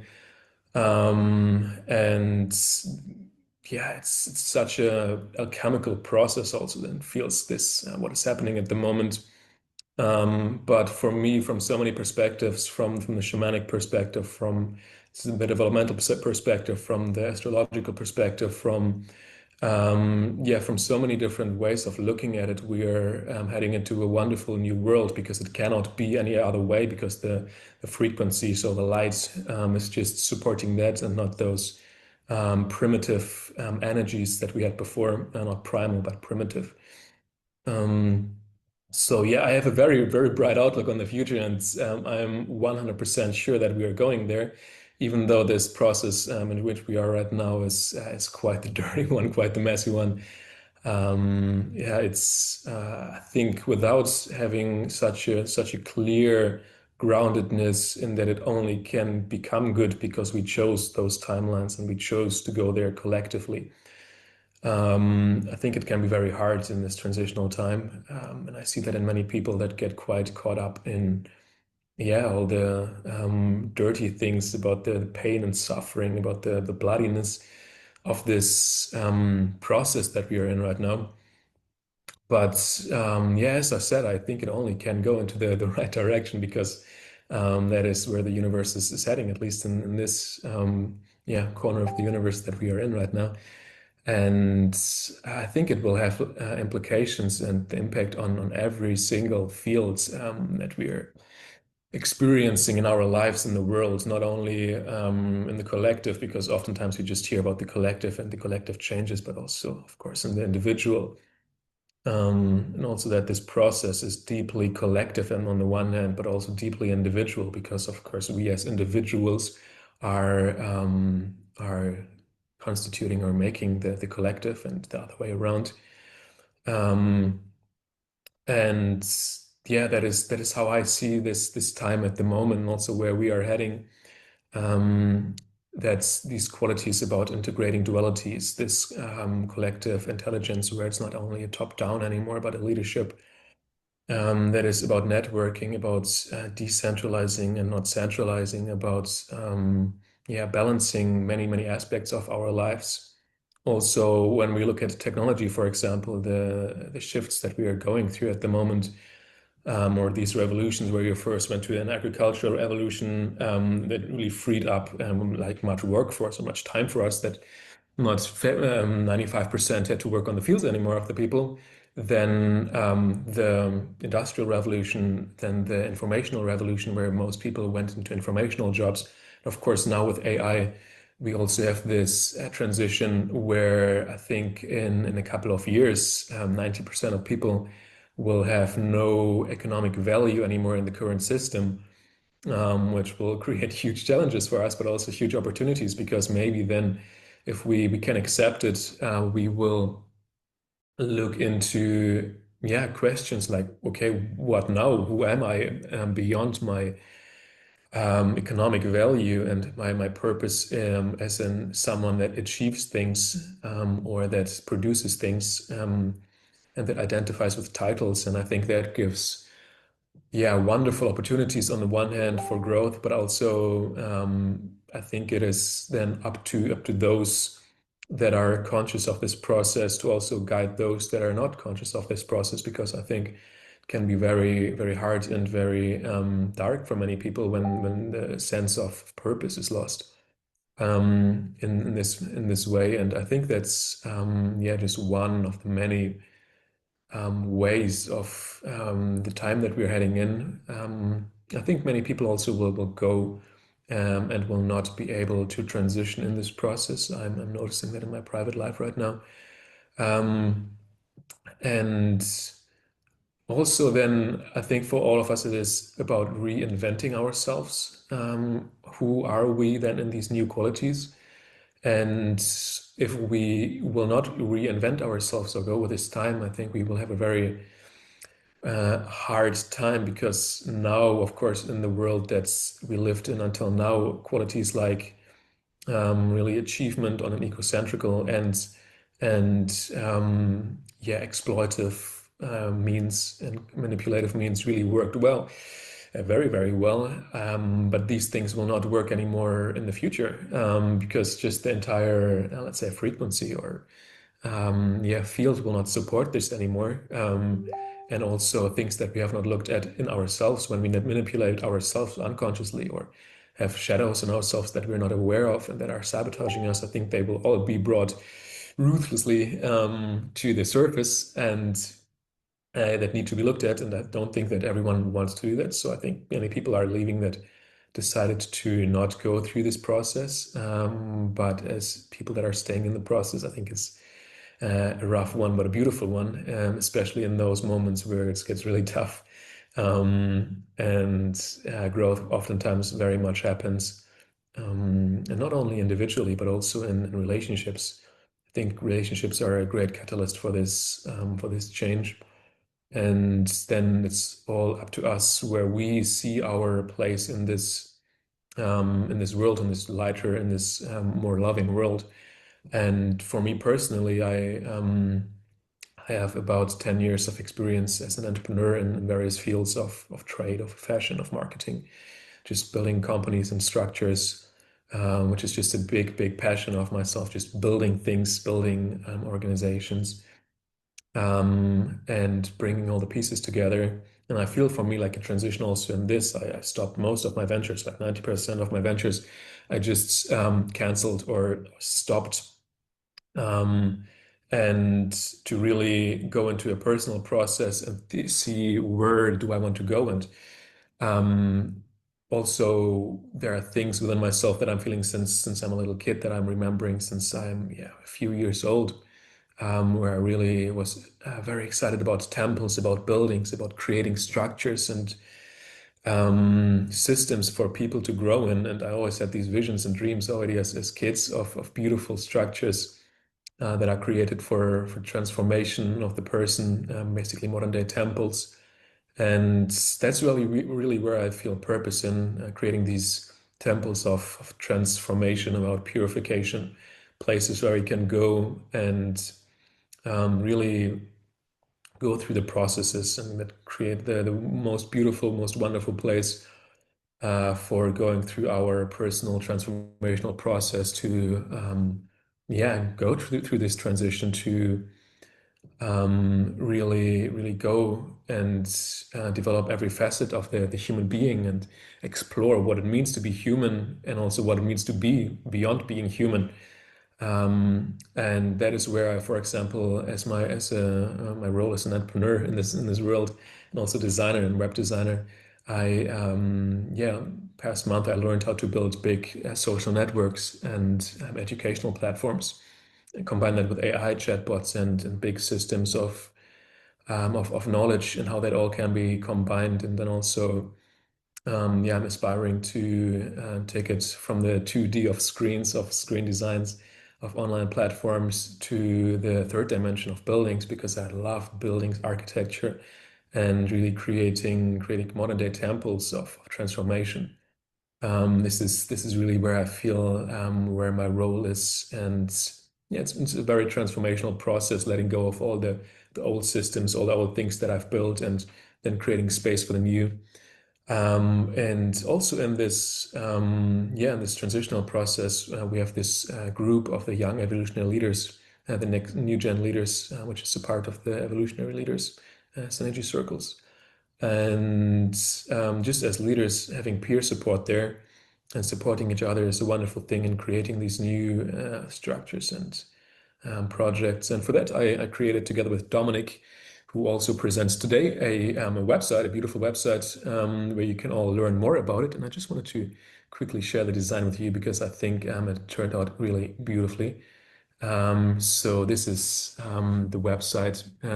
For me, every website is like a little temple, like a little experience that I want to create for people. Of course, this is only a little presentation, no big network. But scrolling down, there's this dawn of the new age, the sunrise with our logo here in the sun, and then you can learn more about the group, like a peer group for young leaders, and browse our network of young leaders and of elders where we come together.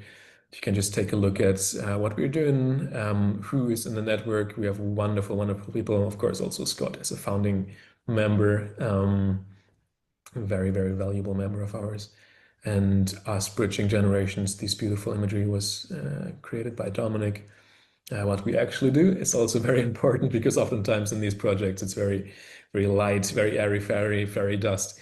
But like the concrete things you can learn are also here because that is what we also do, creating projects together, things like that. And then if you're interested in learning more about us and what we're doing, we have open calls regularly. So you can just click here on about the open call. And then on this page, you can learn more about our open calls. And if you know young leaders, please just forward them this website. It's newgenleaders.net because we always love seeing new faces. And then they can just sign up and we will get in contact with them. So this is like a little project that I created. I'm creating projects also for clients oftentimes. So if you have a project that you're working on, need a beautiful presentation that not only is beautiful, but also really transmit your values and the feeling of your brand, then you can just look me up on the website, find a way to contact me. That is a little presentation of that. And also my view on this transitional time and the future that we are all heading in together. Beautiful. Simon, thank you so much. There's so many things you shared that interested me. One is that the connection between, even as a little boy, you wanted to build, you wanted to create. It's interesting how on a soul level, there is that part of us that as a child, there's certain impulses that we have that then as adults, we realize, oh, wow, I always had this yearning, this longing, this mission in life, if you will. Oh, yeah, absolutely. I think as children, we are even more in touch with that oftentimes because it's the purity that we still have. And it's oftentimes it feels like it's set out and it's like a block of stone, and we just have to chisel the block, but the sculpture that is in the block of stone is already there, and it's just finding that and feeling into that. And I think as children, we already know that very much. Yeah. Well, thank you so much for being such an important core founding member of the New Gen Synergy Circle, and sharing the mystic vision, which I share that vision with you. But it's wonderful to hear from you coming from halfway around the world. So thank you for being with us. Very much appreciated. Great. Thank you so much, Scott.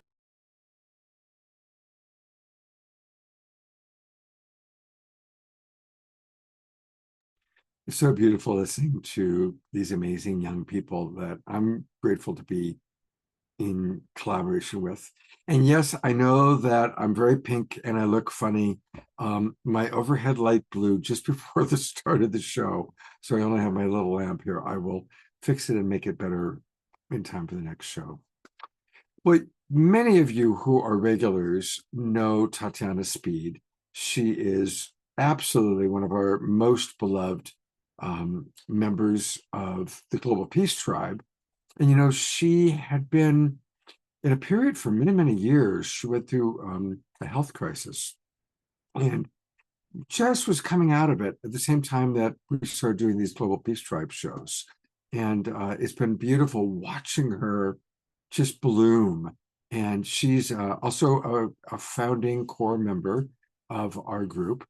And she would be with us tonight, except she's playing live at a festival right now.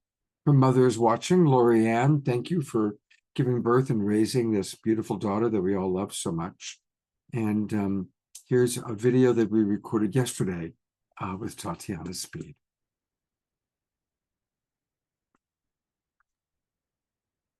We're here with our beloved Tatiana, who can't join us live because she's performing at a Bhakti Fest that's happening up in Canada. So she is going to bless us with her vision for an awakening world right now on this pre-record. Welcome, Tatiana. Thank you, Scott. And hi, everyone. I wish I was with you. I'm so happy to be able to transmit to you from here, and I love you all so much. What's your vision for an awakening world? And what are your current, I mean, you're always doing something, but what are you currently doing to kind of help bring that into manifestation? I love this question so much. I feel like there's honestly so many places I could go with it. But as I was tuning into that question today, what really came through is that I really want to see the return of the feminine sacred. She has been exiled for the past 5,000 years, give or take. And with her has been such a deep wounding to our planet, to our relationship to ourselves, to each other, to this earth. And so, yeah, one of my visions is, and it's already happening, I mean, it is happening, is that she's returning, and she's returning through the voices of so many women who are speaking and sharing their teachings and their gifts right now. I mean, I see her returning, and I just want to see it happening more and more and more. And something that I think is important to know is that it has not always been this way. There were actually thousands and thousands of years where we revered the feminine, where we revered the goddess. And when we had that myth, when our myths reflected that reverence, women in those societies held positions of spiritual and political leadership and authority, and how that also impacted how we related to the earth, our stewardship of the earth. And then around 5,000 years ago, we began to see that seeding of the patriarchal consciousness that really shifted power. It really brought in this dominance, paradigm of dominance over each other, over nature, hierarchy, control, conquest. So I really feel this return to the feminine is an empowerment of women connected to their feminine, emerging into positions of leadership and authority.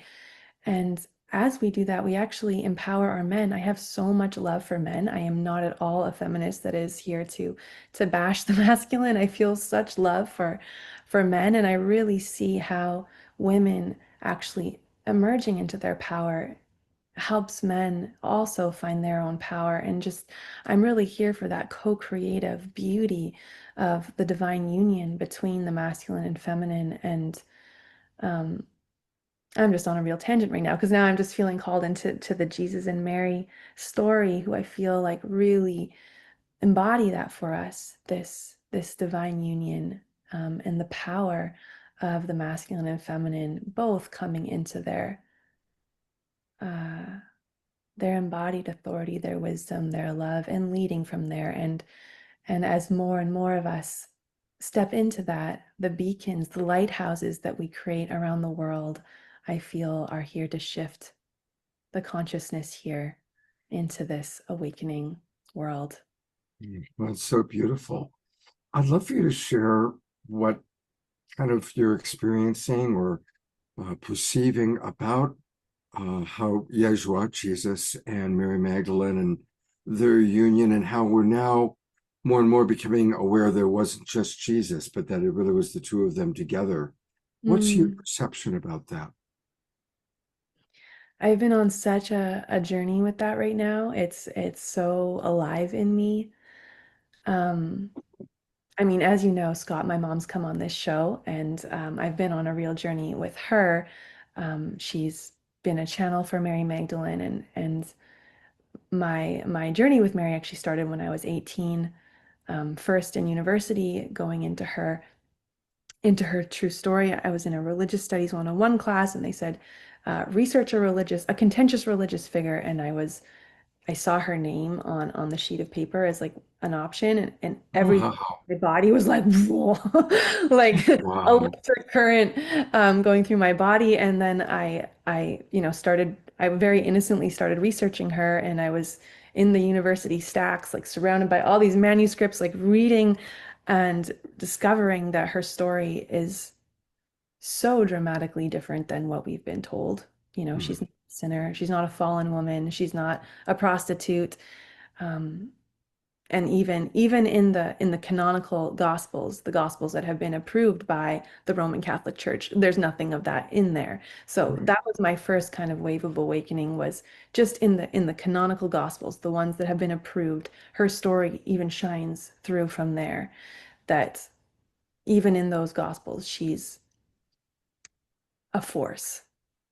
She's a force. She's the first one to see Jesus resurrected. She anoints his body before he goes to the cross. There's key moments where she's present that make it so I wonder how we could ever have ignored her, how we could ever have passed over her. Because One word, patriarchy. yes, yeah, absolutely, yes. So that was sort of phase one, and then of course I moved to France, and my mom came to visit me in France, and my mom was just tootling around Paris, and she meets these French women who take her to their country cottage, which happens to be in Vézelay, which happens to be where where some of her relics are, in this beautiful basilica.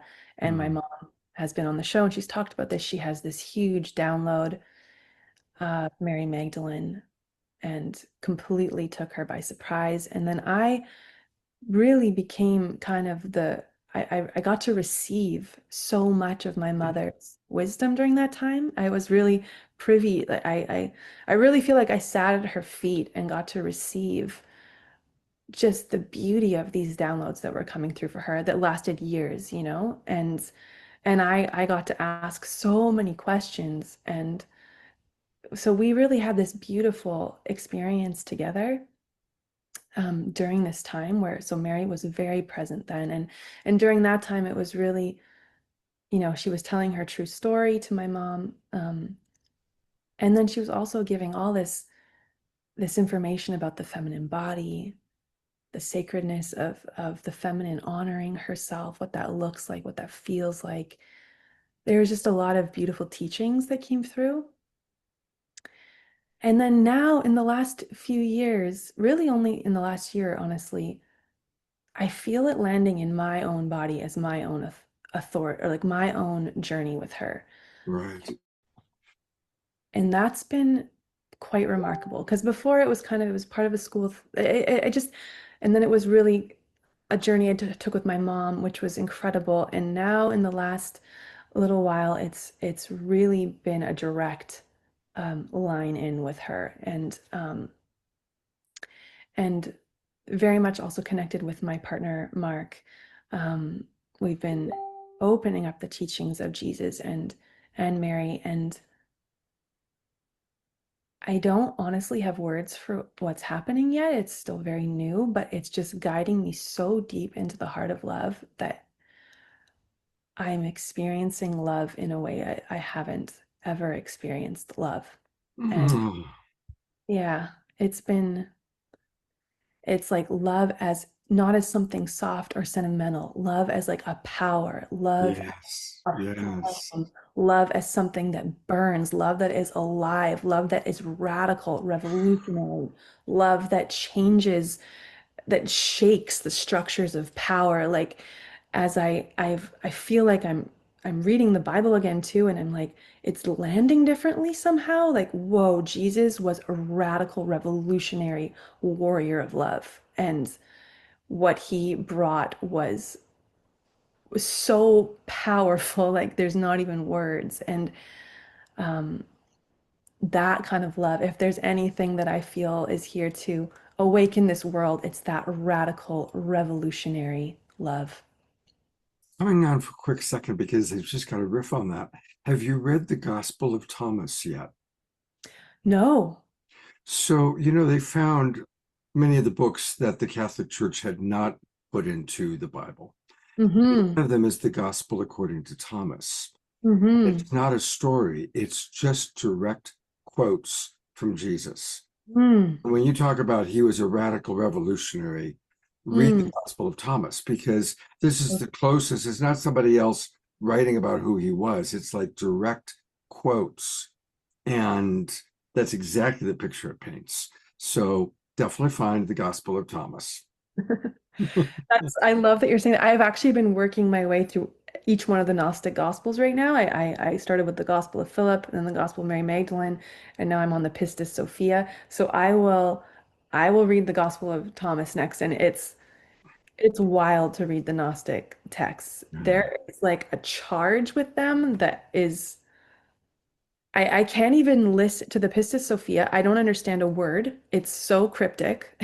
Like if anyone wants to dive into that book, but the effect of it on my body, it's like unbelievable, the transmission. I can only read it for 10 minutes at a time, and my whole body starts to like pulsate and vibrate. And it's so cryptic, I have no idea what's happening. So anyone who wants to Well, and you know, Andrew Harvey, who translated some of the Gnostic Gospels, is going to be our special guest week on September 13th. We're doing a tribute to Andrew Harvey. So if you're available, come on into the Zoom room on September 13th. Oh my gosh, I would love to. And you know what? Because we're going to play a video and a song of yours. So is there any introduction you'd like to make to those?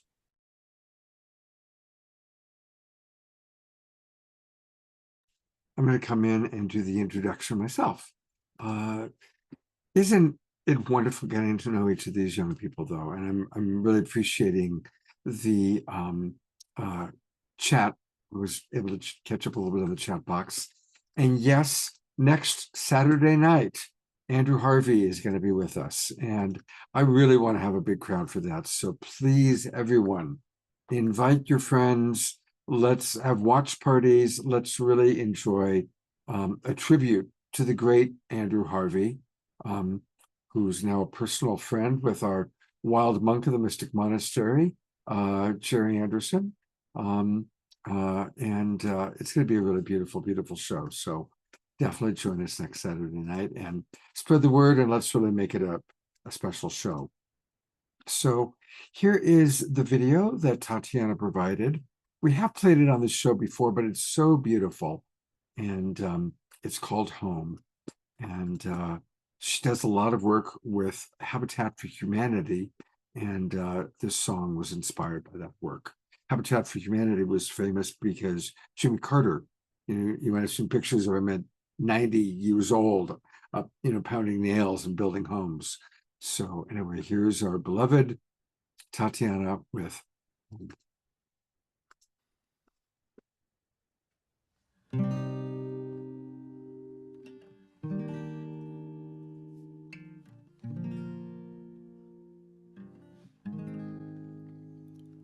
For too long, too many people have been left homeless. For too long, we haven't seen enough progress.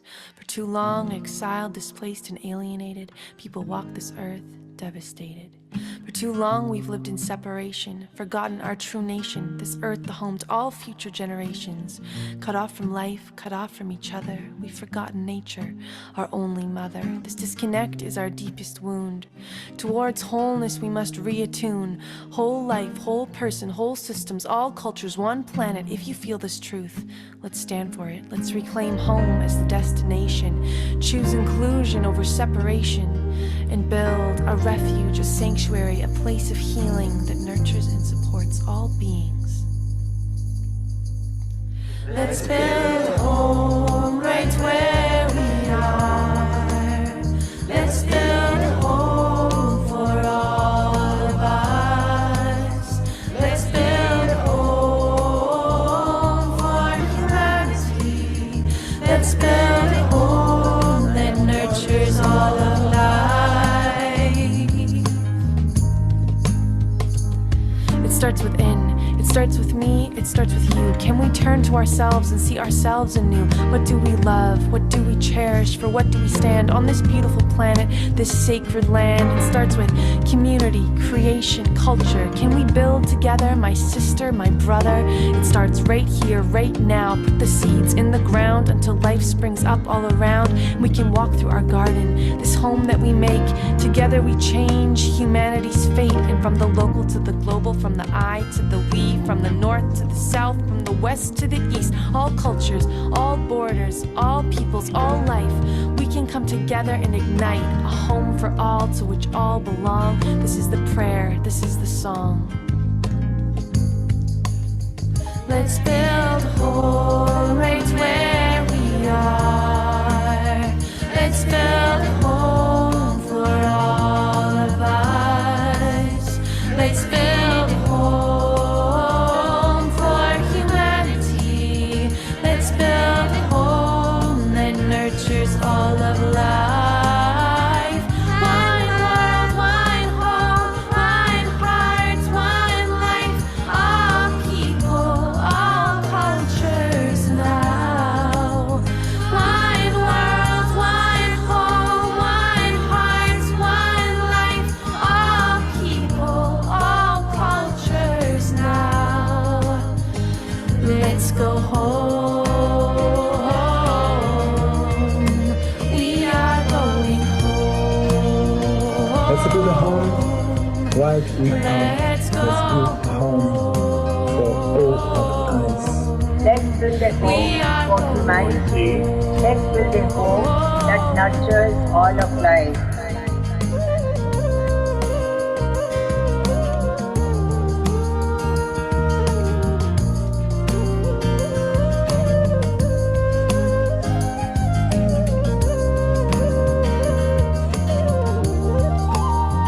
Itakiapi.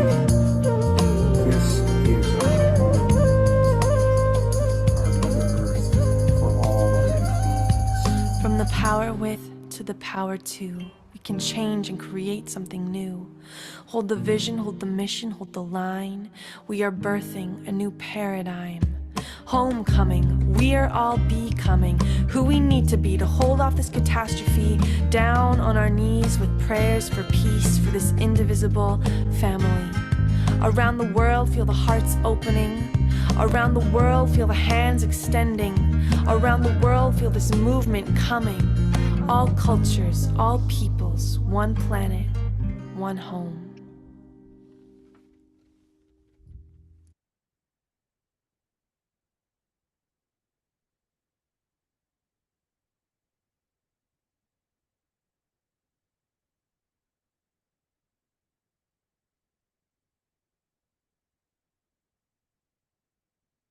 I just put the link to the video into the chat box.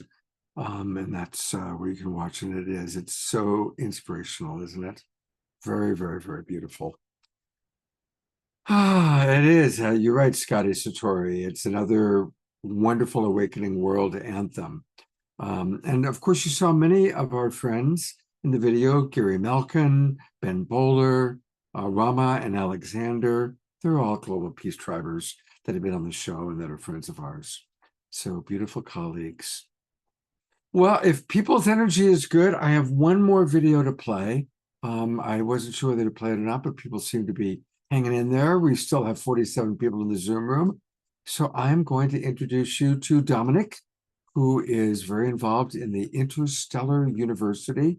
Again, he's been on the show before, but he's a beautiful man coming to us from Germany. So here is Dominic, and after Dominic, we'll close with an Omashar song. Well, we are here with another core founding member from the New Jin Synergy Circle, and it's Dominic Del Gado coming to us from Bonn, Germany.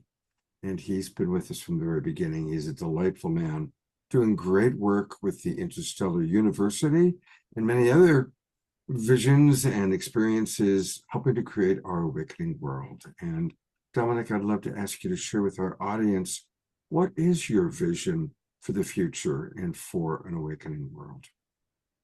Hey, Scott, thank you so much for having me. And thank you for the question. It's always wonderful to talk to you. And yes, we were starting the New Gen Leaders group together.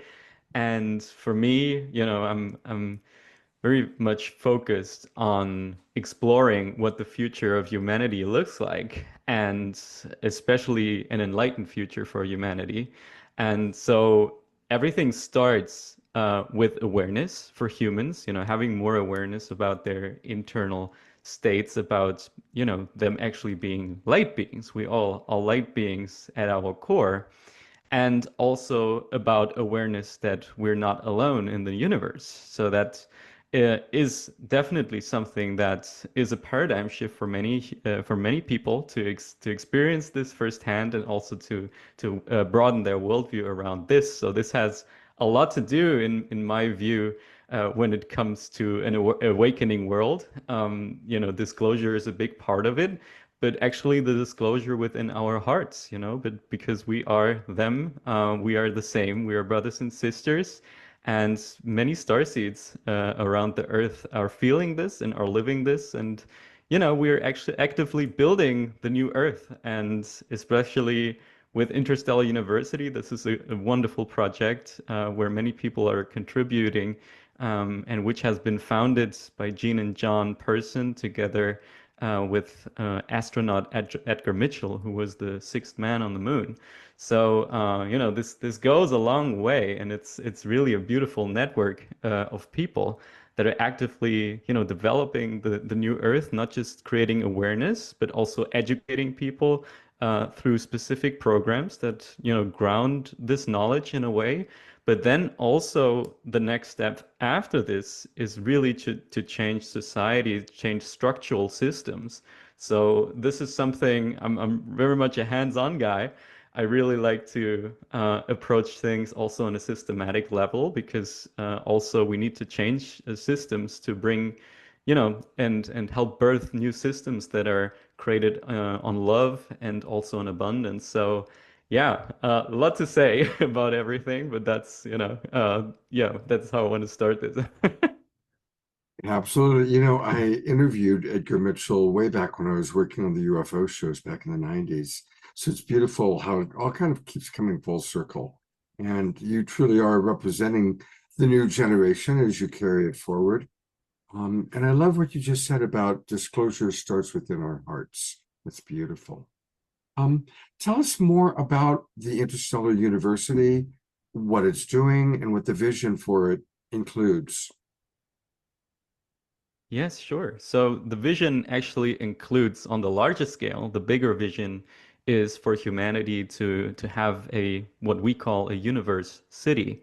So actually a city that is built on love and abundance, with systems that are, completely of the new Earth. And this is something that many starseeds are working in collaboration. This is also what we from Interstellar University are actively creating partnerships. And there are different places on the Earth that have the potential and are actively in development, where land is actively in development to become such a place where people can live in an enlightened state, and actually, don't need to worry about survival that much, but actually the focus really becomes on spiritual development, on an internal development, on really becoming a loving human being, and really actually fulfilling the potential with which we come here. So there is a great potential to create these cities on our planet. And Interstellar University will be central to such a vision. So we want to host our university in such a framework. And so the first step for us, with this university is actually to start online, but then step by step materialize it with our partners with whom we are already working together to accomplish something like this. So yeah, right now we are actually developing an online university, which is then becoming physical at a later date. And it is really about, learning why are we here, who are we, and especially for the star seeds, also to learn, what is my mission here in all of this? Why, remembering why have I come here? What is my purpose in all of this and all the greater transformation from the old to the new earth? How can I contribute? How can I bring my gifts into all of this? And it's sort of like a starter kit for life for starseeds, basically. So, giving them all the tools, having great contactees as teachers who have walked the path for decades and, know all the pitfalls, know also how to protect, but know as well how to really, embrace your gifts and really make the most out of them. So that's what we want to support. This is what we are creating right now. And yeah, I'm extremely grateful that I can be part of this great mission. Oh, it's beautiful. It's exciting. And I certainly hope I live long enough to participate and come, at the very least, come visit the city of the future that you're describing. That's very, very beautiful. It's like, yes, a big yes. Right. Tell us a little bit about your own personal transformation. What, as you walk this path, what are some of the challenges and some of the awakenings, if you will, because the awakening world happens within each of us individually as well as for the planet. Tell us about your personal awakening.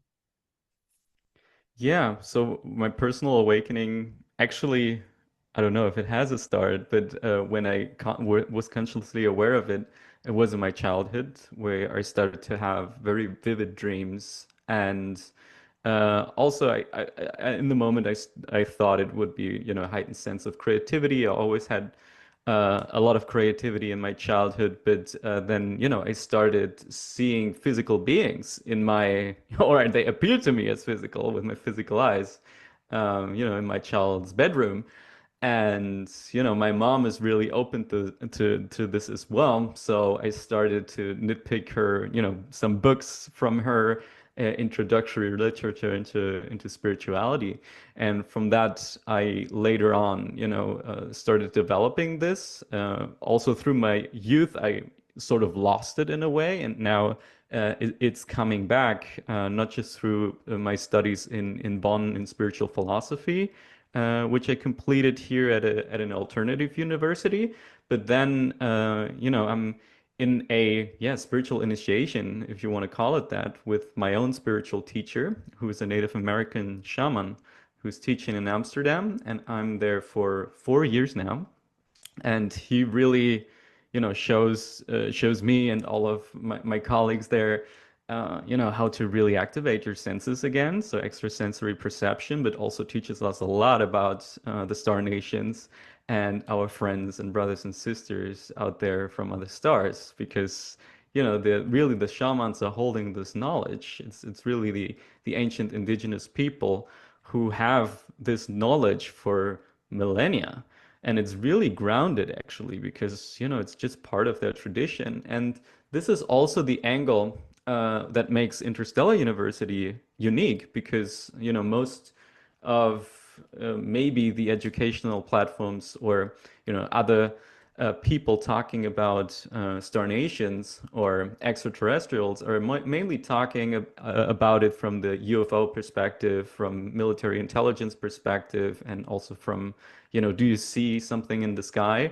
But we really approach this from a way more spiritual perspective and from an indigenous perspective, which is very grounded and really rooted, and which is not really discovering are they real or not, because you can experience this firsthand by developing your conscious abilities. And then you're able to engage in direct communication. And this is what this is basically like the toolkit for Star Nations, is really to have this active communication and how to manage this, because this is not always easy. And this is why it's so beautiful to have these contactees as beautiful teachers in our organization. And yeah, at the same time, it's just an incredible journey to develop something like this, especially in these times right now where this is not yet openly acknowledged in such a broad spectrum. So we already, I already, want to say that we're actively bringing in the ancient knowledge. This is basically nothing new. We are just giving it a new form. And for many people, it is, knowledge that has been buried for many, many years that is now coming up, and is becoming very important in this new time for the new Earth, basically. So yeah, this is where I'm very excited to help in this entire process. In your own personal experience working with your shaman teacher or connecting to our extraterrestrial galactic family, have you had what you would experience as contact? Yes, so it started actually in my childhood,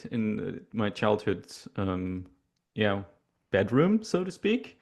And it was a woman, was a little shorter than normally you would see a human, but and different characteristics facially. So I just learned a decade later that she wasn't a human at all, like from Earth. So that's where some things clicked, because sometimes the lines are so blurred between, having connection with ancestors or having connection with totems here on the Earth, or having a connection with different star nations or celestial beings. So it can be blurry. So this is, also why a good education is very important to decipher and just have good distinction. And then later on with my teacher, it started to happen more in the dreamtime reality, as it's called, or more the astral realm, where I had certain contact with certain beings during that states, basically, and we're not using any external substances. It's all done just through pure consciousness or through working with a crystal or through drumming. So yeah. Wow, wow.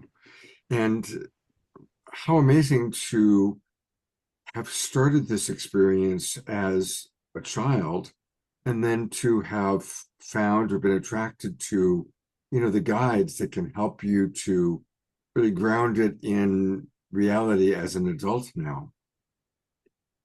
Yeah, I'm just so grateful also for not just my teachers, but also for my friends now. It's really like a journey. For some, you're seeing like soul friendships that have been there for even before this lifetime. It's just a blast, to be in this time right now and help, with the manifestation of something so beautiful in this new earth. I'm beyond excited, and actually, yeah, this really lifts me up, because sometimes it can be really harsh as a starseed living here on Earth with all these old systems. And this is why it's so important to have community. And so this is actually like what we offer is like starseed community, right? Because Right. it's for some, they grow up like very isolated. You cannot talk about this. Yeah, as a child, I had like some awakening moments as well, where I was like so deep into quantum mechanics. I wanted to argue with my chemistry and physics teacher, and my mom was just, "You cannot do it." And I didn't understand why I couldn't like argue with them. Of course, they must understand, but no. So I needed to learn that, you better shut up and do this research on your own. And so now it's really liberating to actually have like a peer group, and yeah, that you're not alone with this, and yeah, there are many, many, many. So this is also the new Earth. It's about decentralized networks, not just of organizations, but also people between people, and yeah, really empowering everyone. So yeah, that's what it's about. Well, you're a core member of our new Gen Synergy group and a most beloved member. And It's wonderful to have you with us. And thank you so much for taking the time to be with us all the way from Germany. And I know that my audience is really going to enjoy hearing what you have to say. And thank you again. And we will continue to grow together. Of course, Scott. Thank you. Anytime. All right. Take care, my friend. Take care, Scott. Bye-bye.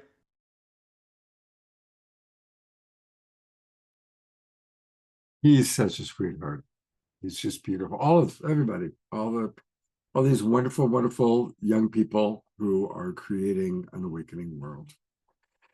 I'm going to bring my good buddy Omashar up because before we go to closing song, we've got some important announcements to make. And I want to remind everyone that the place to be in a few weeks is either Grace Cathedral in San Francisco on Saturday night, September 27th, where Gary Malkin and friends are going to be doing a very, very special event, which we've promoted quite a bit on this show. So that's one amazing place to be. But there's also the opportunity to be down in San Diego. And we're really excited about this event, which again, we have promoted. A chance to see Omashar in person, as well as a lot of other people that you've seen on The Awakening World, including Daryl Anka and Ellen Steinfeld and Tangela. And they're all going to be part of this wonderful retreat, the San Diego Transcendence Retreat, September 27 and 28. There is a big discount, which Omashar will probably put the discount code into the chat box because I think I'm just doing that, and it's Soul Search 25 with both the S's uppercase. There it is. Thank you, thank you, thank you. And yeah, so definitely we'll be there for that. But there's more. Omashar and Mark have put together a special event, which is going to be really amazing. Imagine being able to be at a live Omashar concert. Well, it's going to happen, kids. I might be there as well. I'm still imagining it.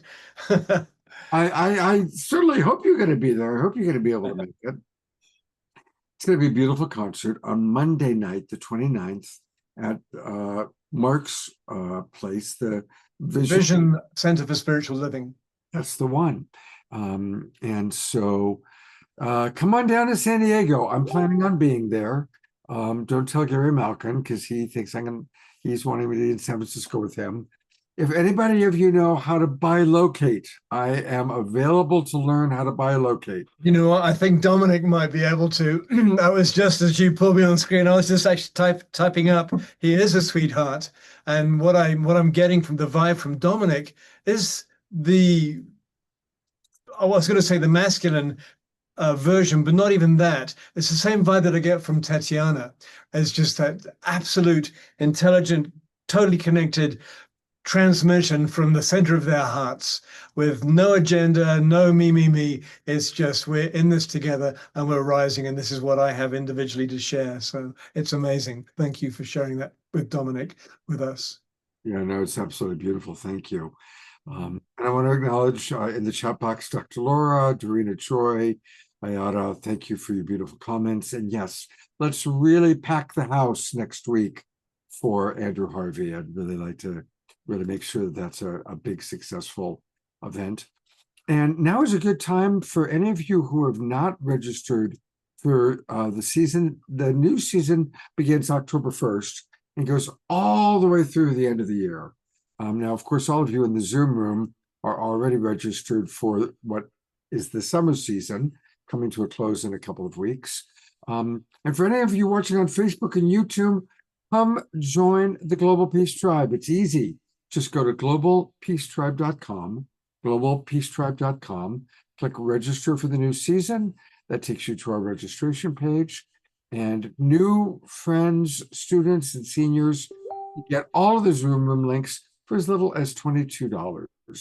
And of course, if you come in at a higher level, we appreciate that because we want to keep this show going. And I have said this might be the final season. I don't want it to be, but we really need to grow. We really do. We need more people to be coming in. So let's all work together and grow the tribe. And the best part of the tribe, I always believe, are Omashar songs. This is true, but before we carry on, I was just going through the chat and just the absolute impeccable top shelf ability of this conscious potpourri of beings that you have gathered together and presented through these shows is something that everybody who's on the tip of awakening within themselves needs to hear, because it really is this cosmic carrot in front of us all, like the carrot in front of the donkey that draws it along. I'm not calling myself a donkey, even though I have been a bit yeehawish at times in my life, or Eeyore-ish. But it is so necessary to hear this, because if you don't, there's no other feed out there that's putting it together in the way that you have, Scott. And as Dr. Laura was mentioning there, how can we somehow get it further than that which is just on the Facebook and YouTube, etc. And I know you have something brewing somewhere to help that. However, I'm just reaching into the consciousness now, so I'll shut up. Thank you. Well, I would love for a galactic family to, maybe show up in my backyard, and if I could get some good video, that probably would draw a nice number of new eyeballs. However it unfolds, because it's true, I am so proud of our shows, and we really do have extraordinary people. Along those lines, I'm not going to show it tonight, but I just did an interview with Patrick McCullum, and they've made an entire movie about Patrick. And it's coming out in October, The Man Who Saves the World. For those of you in the Bay Area, there's going to be a special screening of this movie on Thursday night, September 25th. And I've already bought my ticket. So meet me in San Rafael, and Patrick will be there. And, as I was doing the interview with Patrick today, which I'm going to play on a future show, it's amazing the life this man has led, and Chief Brother Phil and the amazing work he's doing. And I look at, whether it's the young people that we've seen tonight or some of us older ones that have been around for a long time. This really is an amazing time on the planet. And may the awakening world continue, so that we can listen to Omashar songs at least twice a week. They are the hymns of the awakening world.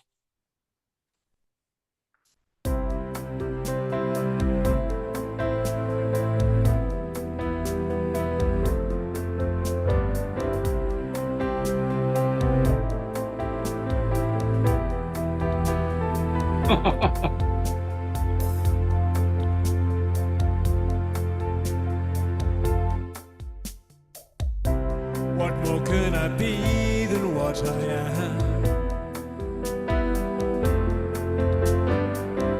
Though it's taken some time to clear these clouds from my eyes. So open your heart and dance along. I'm thinking it's time to stop that same old song. So hear me now.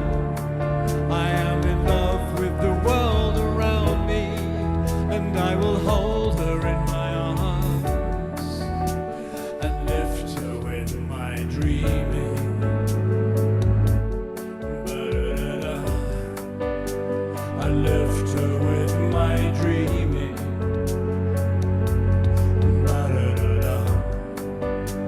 I lift her with my dreaming.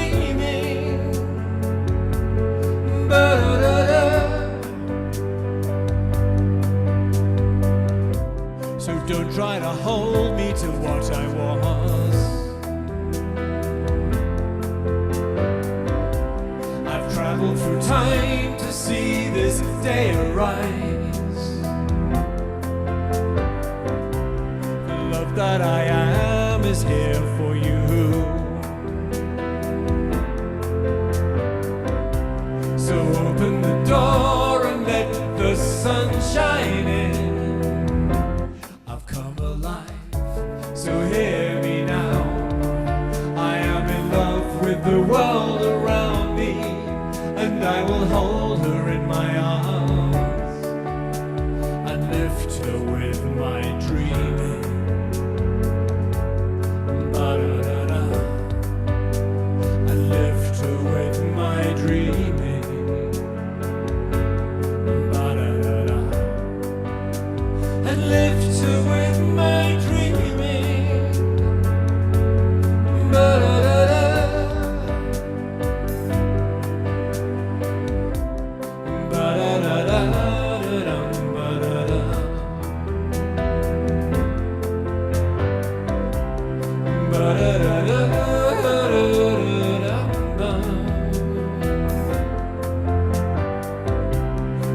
alive. So hear me now. I am in love with the world around me, and I will hold her in my arms and lift her with my dreaming. Ba-da-da-da. I lift her with my dreaming.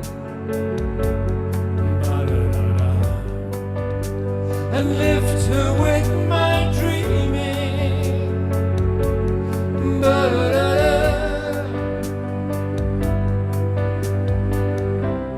What more can I be than what I am?